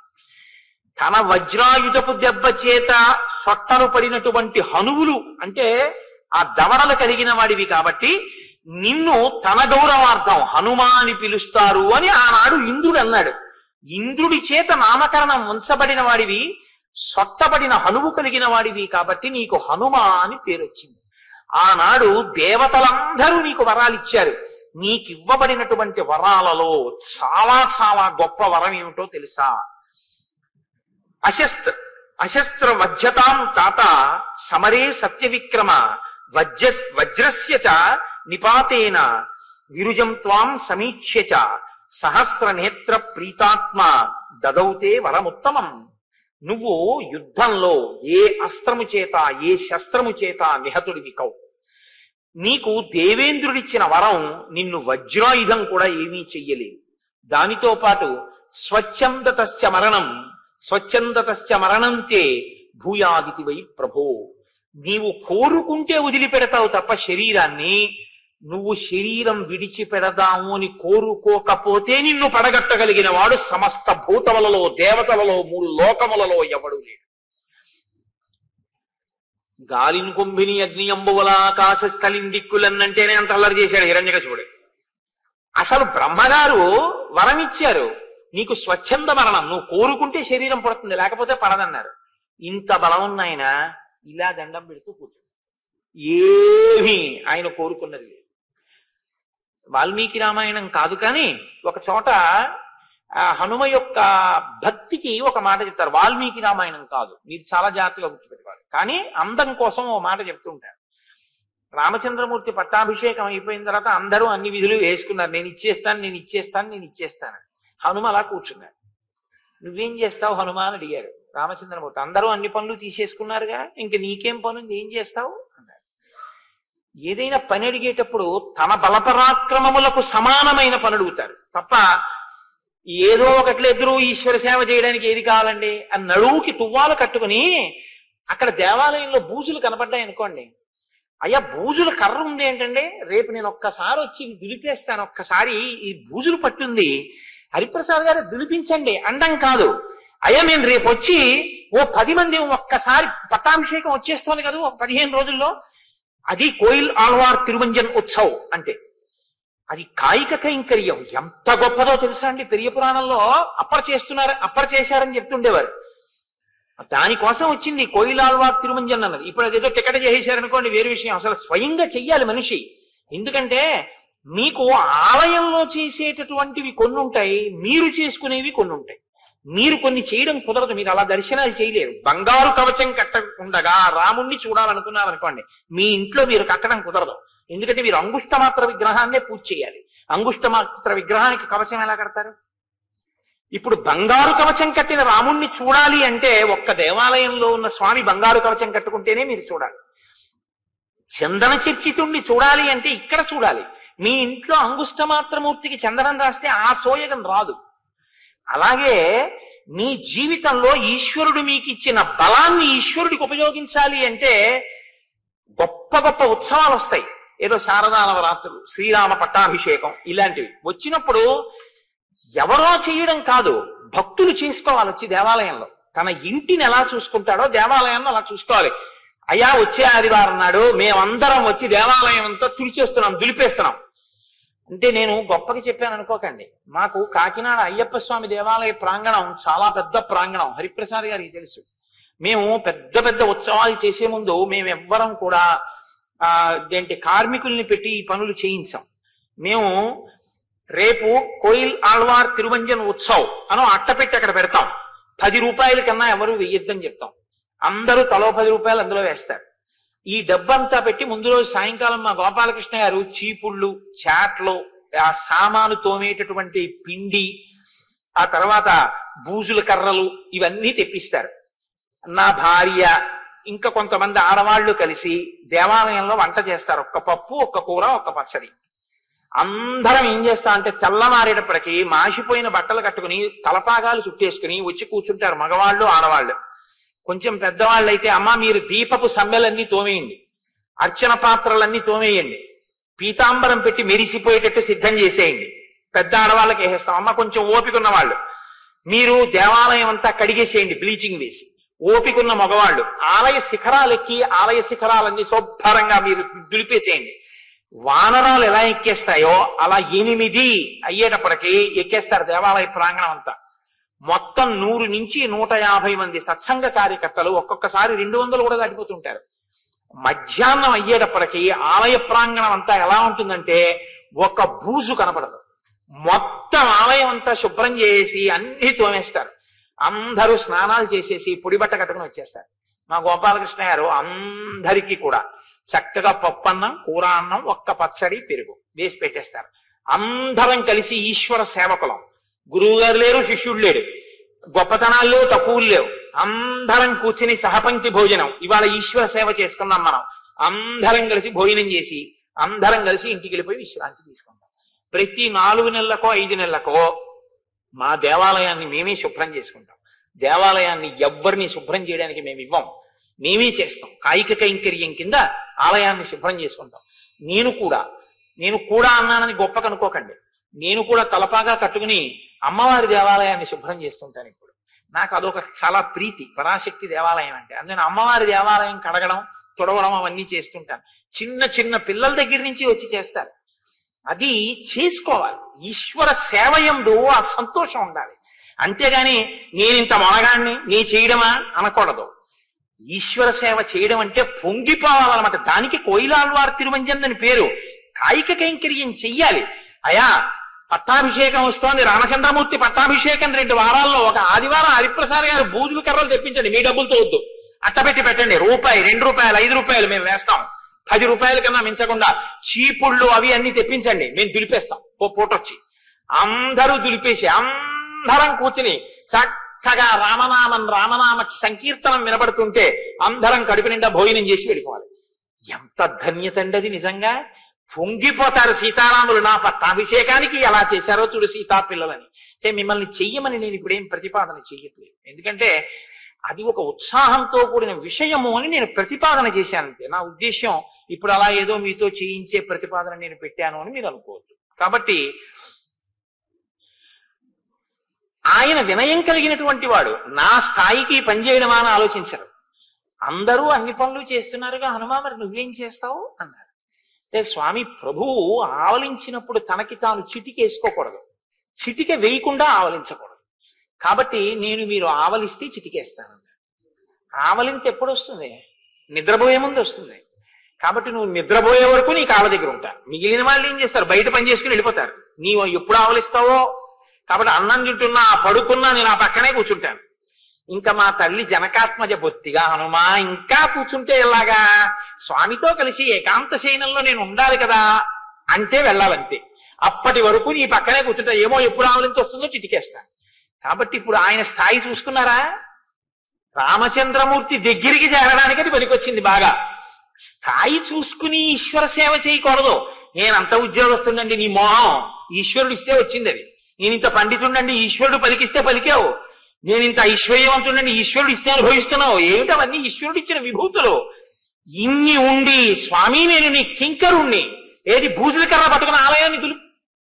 అప్పుడు నీ జీవితానికి ధన్యత అంటూ ఉంటే నీ మనవలు నీ పిల్లలు ఇంటికి వెళ్ళి, ఇవాళ నేను ఎక్కడికి వెళ్ళానో తెలుసురా? ఆలయం దులపడానికి వెళ్ళాను రా. కోయిలాల్వార్ తిరువంజనం పట్టాభిషేకం కదూ. గుడిలో కాసేపు ఓ గోడంతా దులిపేసి వచ్చేసాను. గోడలు మేము భాగం వేసేస్తాం. ఈ గోడ నీది, ఈ కిటికీలు నీవి అని.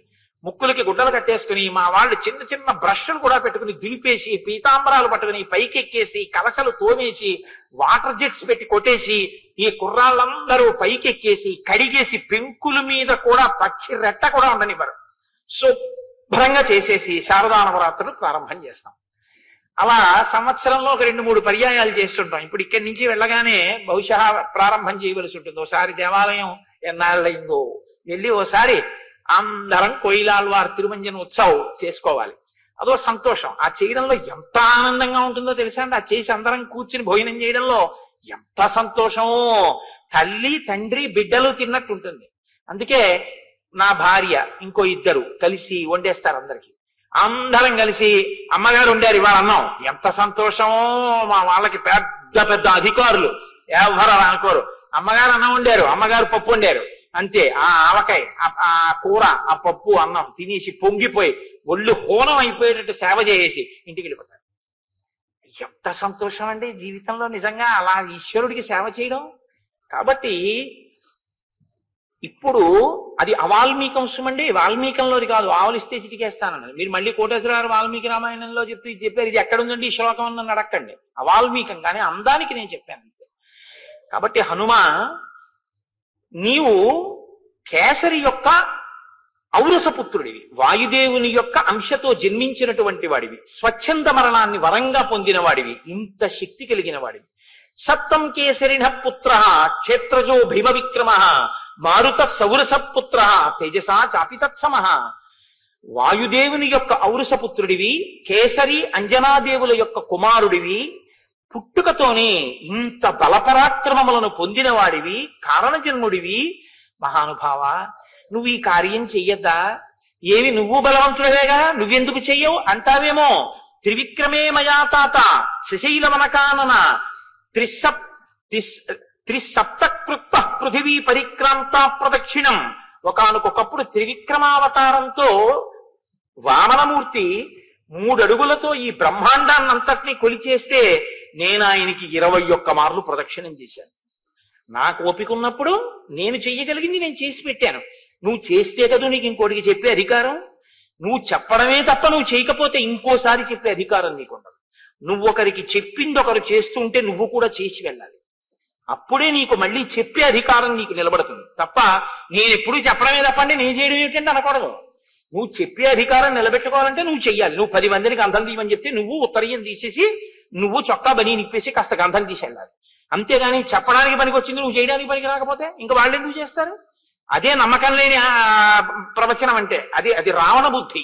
రామబుద్ధి అయితే తను చెప్పింది తాను ఆచరించాడు. కాబట్టి తథాచౌషధయో స్మాభి సంచితా దేవశాసనాత్ నిష్పన్నం అమృతం యాభి తదాసీన్నో మహత్ఫలం. ఒకానొకప్పుడు దేవదానవులు అమృతోత్పాదన చేయడం కోసమని క్షీరసాగర మథనం చేస్తుంటే నేను ఓషధులను తెచ్చి ఆ క్షీరసాగరంలో వేశాను. ఆనాడు నేను చెయ్యగలిగింది చేశాను. ఇప్పుడు నేను ఎగరలేను 100 యోజనాలు. స ఇదానీం అహం వృద్ధ పరిహీన పరాక్రమ సాంప్రతం కాలమస్మాకం భవాన్ సర్వగుణాన్విత. నాకు ఇప్పుడు ఆ ఓపిక లేదు, వృద్ధుడనైపోయాను. కాబట్టి 100 యోజనములు ఎగరలేను. ఉత్తిష్టారిషార్దూల లంఘయస్వ అహార్ణవం పరాహి సర్వభూతానాం హనుమన్ హనుమన్యా గతిస్తవా. నాయనా హనుమ, ఇంత బలపరాక్రమములున్నవాడివి, ఇంత తేజస్సున్నవాడివి, ఇంత శాస్త్ర విశారదుడివి, వానర జాతి పరుగు ప్రతిష్టలు రామకార్యం నీ చేతిలో ఉన్నాయి. నీవలా కూర్చుంటే ఎలాగయ్యా? ఒక్కసారి నీ బలాన్ని జ్ఞాపకం తెచ్చుకో, ఒక్కసారి ఆ తేజస్సుని పుంజుకో, ఒక్కసారి పెరిగి 100 యోజనములు గడచి బయలుదేరు. నీ యొక్క గమన శక్తి ఎటువంటిదో, నీ వేగం ఎటువంటిదో అటువంటి శక్తి ఈ భూతములలో ఏ ప్రాణికి లేదు.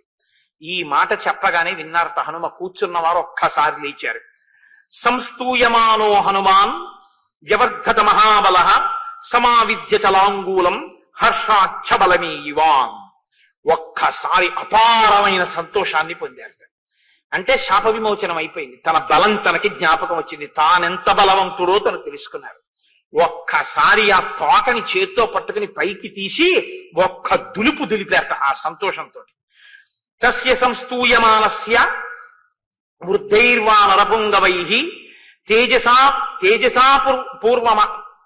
తేజసాపూర్యమానస్య రూపమాసీదనుత్తమం.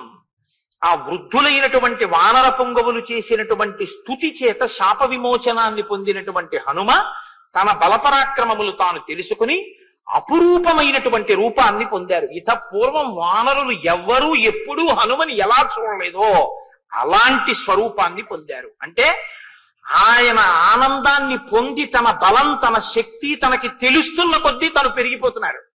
అంతంత అంతంత అంతంత పెరిగిపోయి ఇప్పటి వరకు ఇలా చూసిన వాళ్ళు ఇలా ఇలా ఇలా ఇలా చూసేటట్టు పెరిగిపోతున్నారు. పర్వతకాయుడై అంతెత్తు పెరిగిపోయి యదా విజృంభతే సింహో విరుద్ధో గిరిగహ్వరే మారుత శౌరస పుత్ర తథా సంప్రతి జృంభతే. ఏమి మాటలు వేసేస్తారండి మహర్షి. గుహలో లేచినటువంటి సింహం తెరచి ఉంచినటువంటి గుహలోంచి బయటికి వచ్చేటప్పుడు ఎలా ఉంటుందో అలా ఉన్నారట స్వామి. గుహ మూసి ఉందనుకోండి, లోపల సింహం ఎలా లేచి బయటకు వస్తుందో మీకేం కనపడదు.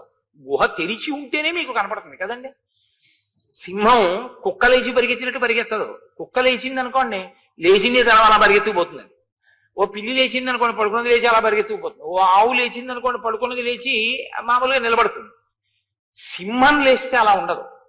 సింహం పడుకున్నటువంటి సింహం కానీ ఇలా తల పక్కకి పెట్టి పడుకుంటుంది. ఇలా పడుకున్నటువంటి సింహం నిద్ర లేవాలనుకుంది అనుకోండి, ఒకసారి కళ్ళు 2 బాగా తెరిచి ఇలా అని ఒక్కసారి గుహంతా కలయ చూసి లేచి నిలబడి ఒక్కసారి ముందు 2 కాళ్ళ మీద ముందుకి సాగి ఒళ్ళు పూర్తిగా సాగతీసి ఒళ్ళు ఒక్కసారి ఆ నడుం ఆడించి తోక దులిపి నాలుక పైకి తీసి పెదవులు 2 నాక్కుని జూలు విదల్చి నోరు తెరిచి ఒక్క గర్జన చేసి అడుగు తీసి అడుగు వేస్తూ బయటికి వస్తూ ఉంటే ఇంకా ఎదురుగుండా ఏ మృగం ఉండడానికి వీల్లేదు.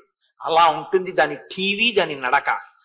ఆ సింహం ఎలా బయటికి వస్తుందో గుహలో లేచి, అలా హనుమ కూడా ఒక్కసారి అటువంటి స్థితిని పొందారు. అంటే అలా లేచి ఆ ప్రతి కదలిక, ప్రతి పుంజుకోవడం, ఆ తోక జాడించడం, ఆ పైకి పెరుగుతుండడం, అది అపూర్వంగా ఇంతమంది వానరులు మన హనుమే అని ఆశ్చర్యపోతూ చూస్తూ అందరి చేతులు ఇలా కలుసుకున్నాయి.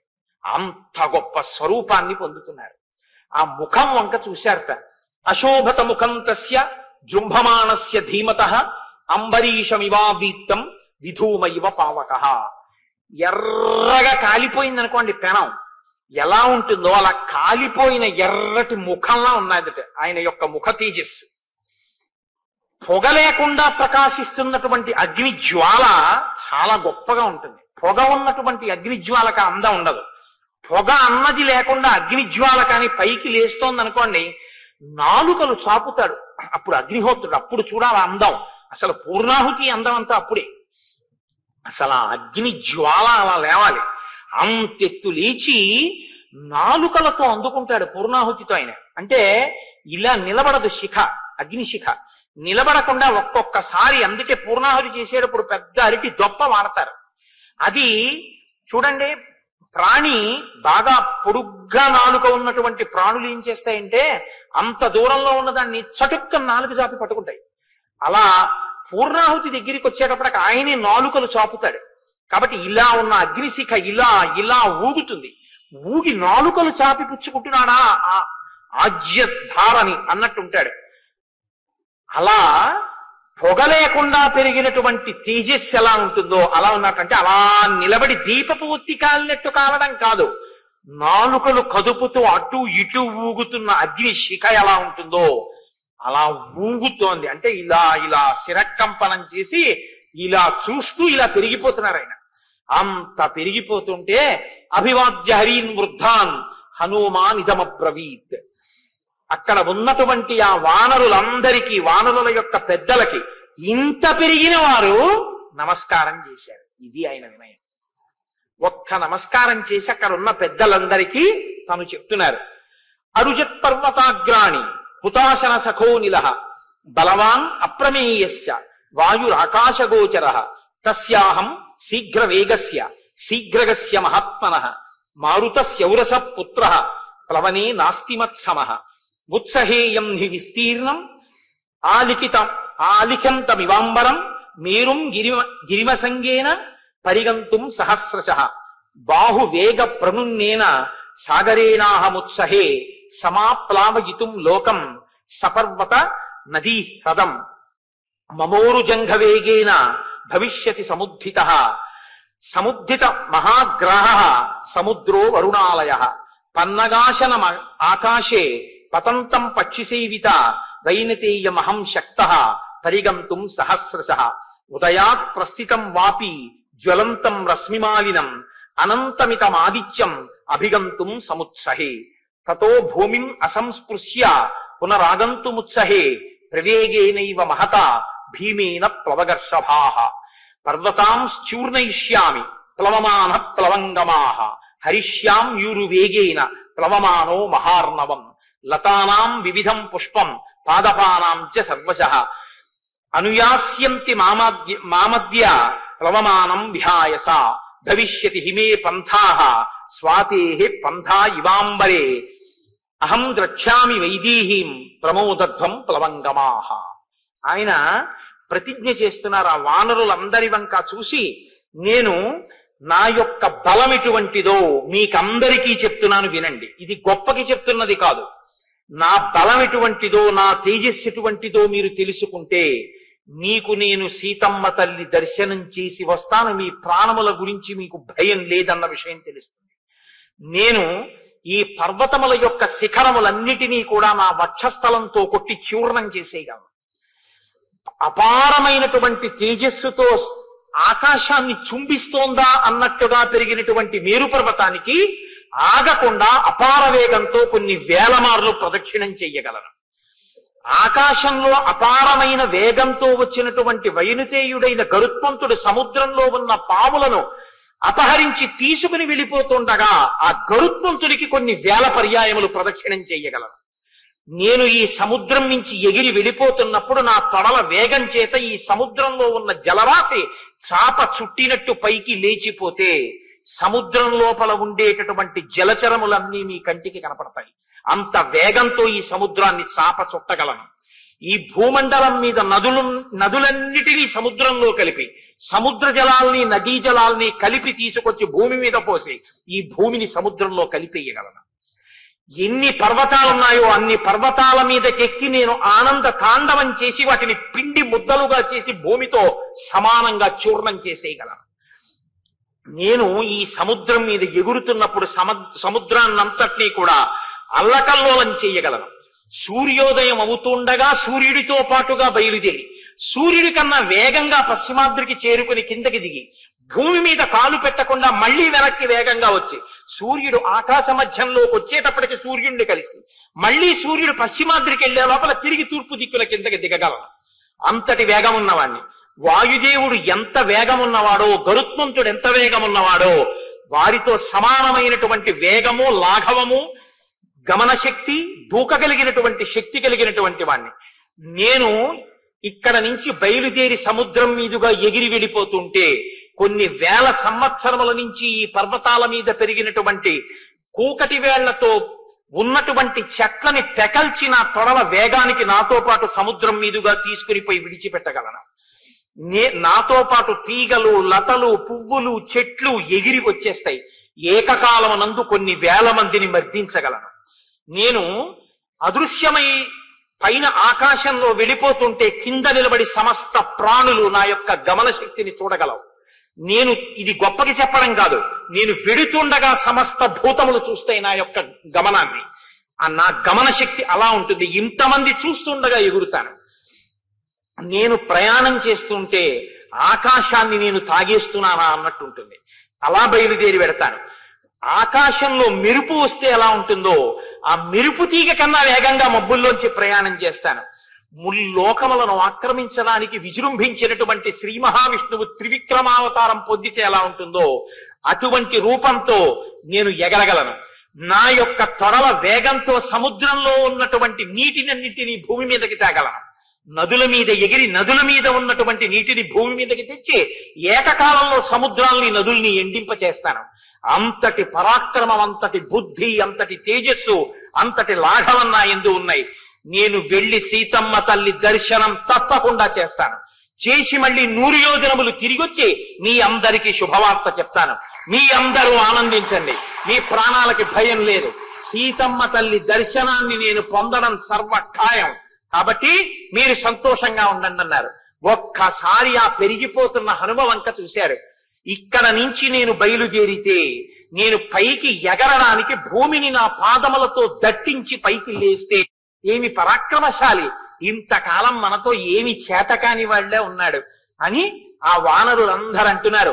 వీరా కేసరిణ పుత్ర హనుమన్ మారుతాత్మజ జ్ఞాతీనాం విపుల శోక తయా తాత వినాశిత తవ కళ్యాణ రుచయ కపిముఖ్యా సమాగతా మంగళం కార్య సిద్ధ్యర్థం కరిష్యంతి సమాహితా. రామాలయంలో నీరాజనం ఇవ్వనండి. ఋషీణాంచ ప్రసాదేన కపివృద్ధమతేన చ గురూణాంచ ప్రసాదేన ప్లవస్యత్వం మహార్ణవం. హనుమకి కూడా కాస్త విశేషంగా ఇమ్మనండి, కర్పూరం ఎక్కువ వేసి ఇమ్మనండి. కాబట్టి ఓ వీరా కేసరిపుత్ర, నీ యొక్క ఆ ప్రయత్నాన్ని చూస్తే మేమందరం ఎంతో సంతోషిస్తున్నాం. నీకు కళ్యాణము ఘటించుగాక, మంగళము జరుగుగాక. నీవు సీతా దర్శనము చేసి వచ్చి వానర జాతి యొక్క పరువు ప్రతిష్టలను నిలబెట్టదవుగాక. రామకార్యమునందు మనము సార్థక్యము పొందడముగాక. కాబట్టి ఋషుల యొక్క అనుగ్రహంతో, పెద్దల యొక్క అనుగ్రహంతో ఏ ప్రతిబంధకం లేకుండా ఆకాశ మార్గంలో నీ ప్రయాణం జరిగి నువ్వు లంకాపట్టణం చేరి సీతమ్మ తల్లిని చూసెదవుగాక అంటుండగా స్వామి మహేంద్రగిరి పర్వత శిఖరముల మీద ఒక్కసారి అట్నుంచి ఇటు తిరిగి జూలు విదిలిస్తే ఆయన యొక్క కదలికలకి, ఆయన యొక్క నడకకి పర్వతాల యొక్క శిఖరాలు కదిలిపోతే విద్యాధరులందరూ లేచి విడిపోయారట. ఋషులందరూ ఒక్కసారి కదిలిపోయారట. సింహాలు, పెద్ద పులులు, మృగాలు అన్నీ కూడా లేచి భీతితో పరిగెత్తేట. కలుగులలో ఉన్నటువంటి పావులు ఆయన పాద తాకిడికి కలుగులు మూసుకుపోతే అకస్మాత్తుగా కలుగులు మూసుకుపోతున్నాయని ఆ పావులు గభాలను బయటికి వచ్చేటప్పటికి సగంలో నొక్కేస్తే పర్వతం మీద పతాకాలు నిలబడ్డాయా అన్నట్టుగా విషాన్ని కక్కుతూ ఇలా నిలువుగా నిలబడ్డాయిట పావులు. అటువంటి స్థితిలో ఆ మహేంద్రగిరి పర్వత శిఖరముల మీద నిలబడినటువంటి స్వామి హనుమ సవేగవాన్ వేగ సమాహితాత్మ హరిప్రవీర పరవీరహంత మనస్సమాధాయ మహానుభావో జగామలంకాం మనసా మనస్వి. ఆయన ఇంకా శరీరంతో మహేంద్రగిరి పర్వత శిఖరముల మీద ఉన్నారు, కానీ ఎప్పుడెప్పుడు లంకాపట్టణానికి వెడతానా అన్న మానసికమైన ఉత్సాహము చేత ఆయన 100 యోజనములు దాటి మనసా లంకలో ప్రవేశించినారు అని ఆయన మనోజవం, ఆయన మనసుకున్న బలంతో ఆయన ఇంకా శారీరకంగా వెళ్ళాలి, మనసుతో లంక చేరిపోయారు. అంతటి గొప్ప తేజోమూర్తి హనుమ అని హనుమ శాప విమోచనంతో పరమ మంగళప్రదమైన వార్తతో కిష్కింధకాండని పూర్తి చేస్తారు. కిష్కింధకాండ పూర్తి చేసినప్పుడు ఈ శ్లోకాన్ని హనుమ గురించి విన్న వాళ్ళకి ఇదే లభిస్తుంది అని శాస్త్రవాక్కు. ఏది ఆయన పొందారు? సవేగవాన్ వేగ సమాహితాత్మ హరిప్రవీర పరవీరహంత మనస్సమాధాయ మహానుభావో జగామలంకాం మనసా మనస్వి. ఒక్కొక్కడికి చూడండి శరీరంలో మంచి బలం ఉంటుంది, కానీ ఒరే ఈ పని చేద్దాం రా అన్నారనుకోండి, అబ్బో చేయగలమండి, కాలు జారిపోతే అంటాడు. అంటే మనసు బలహీనం. బలం ఉంటుంది, కానీ వాడి బతుకంతా భయంతోనే సరిపోతుంది. ఒక్కొక్కడికి శరీర బలం ఉండదు. నిజానికి ఆయన శరీరంలో చాలా ఇబ్బందులు ఉంటాయి, కానీ ఆయన అసామాన్యమైనటువంటి పనులు చేస్తుంటాడు. ఎందుకంటే ఆయన మనసుకున్న బలం అటువంటిది. మనోజవం మరుతతుల్య వేగం. ఆ మనసుకి ఆ జవం, ఆ బలం ఉండాలి. ఆ మనోబలం ఎవడు పొందుతాడో వాడు సమస్యలకి పరిష్కారాన్ని సాధించుకోగలడు. కిష్కింధకాండ చివరలో మహర్షి మనసుతో చేరిపోయినటువంటి హనుమ యొక్క వైభవాన్ని కీర్తిస్తూ కిష్కింధకాండని పరిసమాప్తం చేశారు. రేపటి నుంచి సుందరకాండ ప్రారంభం అవుతుంది. సుందరకాండ అద్భుతమైనటువంటి కాండ, ఉపాసన కాండ.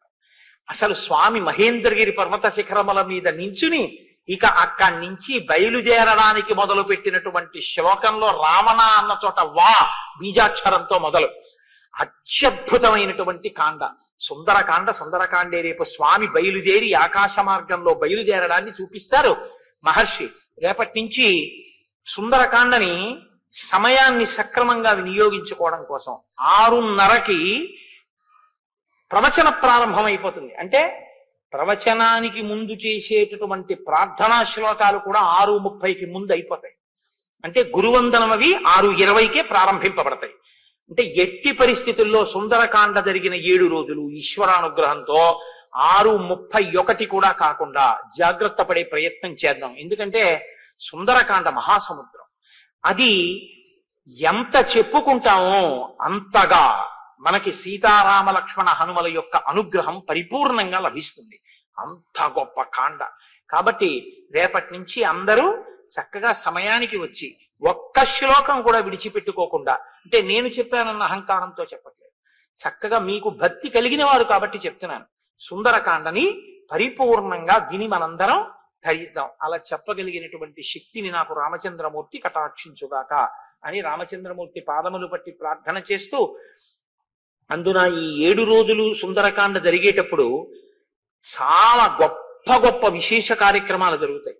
హనుమ సింధూరము చేత అర్చింపబడతారు, గణపతి సింధూరము చేత అర్చింపబడతారు. రేపటి రోజున చాలా అపురూపమైనటువంటి పూజ.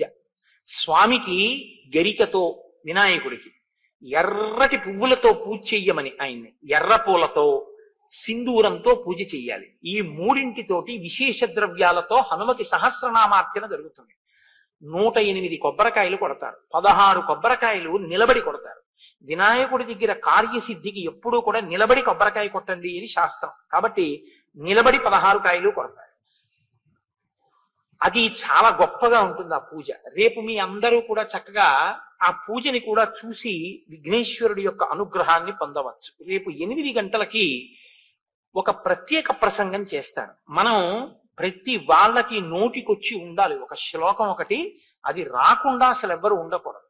సుముఖశ్చైకదంతశ్చ కపిలో గజకర్ణకః లంబోదరస్య వికటో విఘ్నరాజో గణాధిపః ధూమకేతుర్గణాధ్యక్ష పాలచంద్రో గజాననః వక్రతుండ శూర్పకర్ణో హేరంబ స్కందపూర్వజః షోడశైతాని నామాని ఎప్పటే చుణ్యాదపి విద్యారంభే వివాహే చ ప్రవేశే నిర్గమేస్తథా సంగ్రామే సర్వకార్యేషు విఘ్నస్తస్య నజాయతే.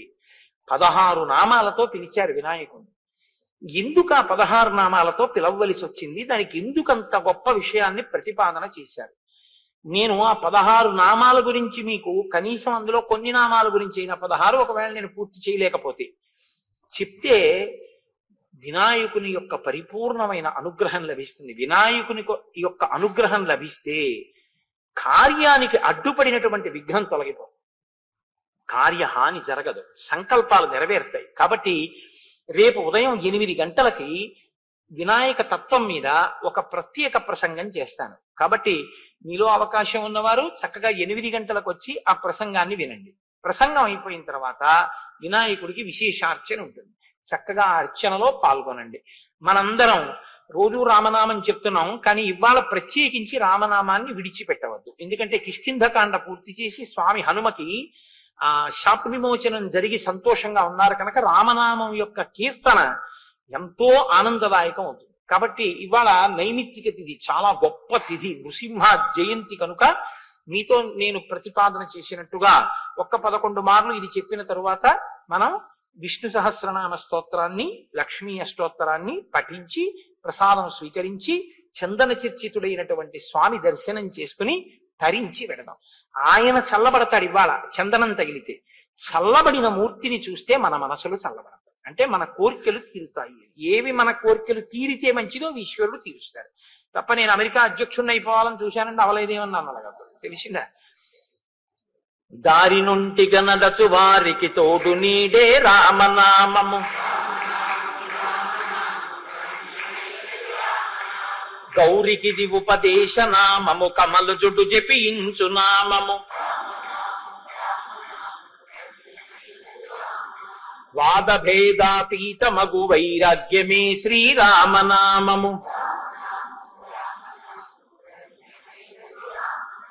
భక్తితో భజించు వారికి ముక్తి నొసగును రామనామము, భగవదర్పిత కర్మ పరులకు పట్టుబడు శ్రీరామనామము, ఆది మధ్యాంతాది రహిత యనాది సిద్ధము రామనామము, సకల జీవులలోన వెలిగే సాక్షిభూతము రామనామము,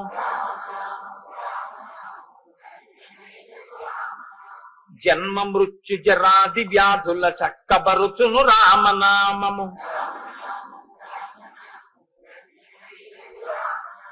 ద్వేష రాగ లోభ మోహములను త్రించునది శ్రీరామనామము,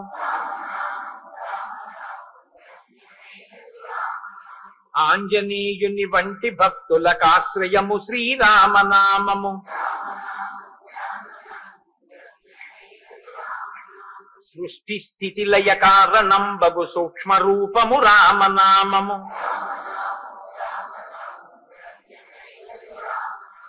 శిష్ట జనముల దివ్య దృష్టికి స్పష్టమగు శ్రీరామనామము,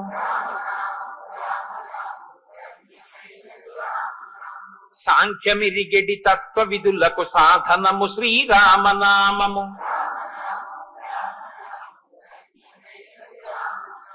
యుద్ధమందు మహోగ్ర రాక్షస యాగధంసము రామనామము, రాకడయు పోకడయు లేనిది రమ్యమైనది రామనామము,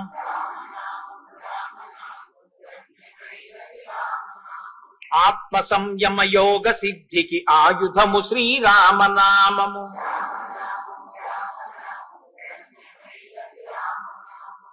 మీ అందరి దగ్గర విష్ణు సహస్రనామ స్తోత్రం పుస్తకాలు ఉన్నాయి. కానీ ఒకటి గమనించండి, విష్ణు సహస్రనామ స్తోత్రాన్ని ఇన్ని మార్లు పారాయణ చేస్తాను అని సంకల్పం చేస్తే పూర్వోత్తర పీఠికలు చదవాలి తప్పకుండా.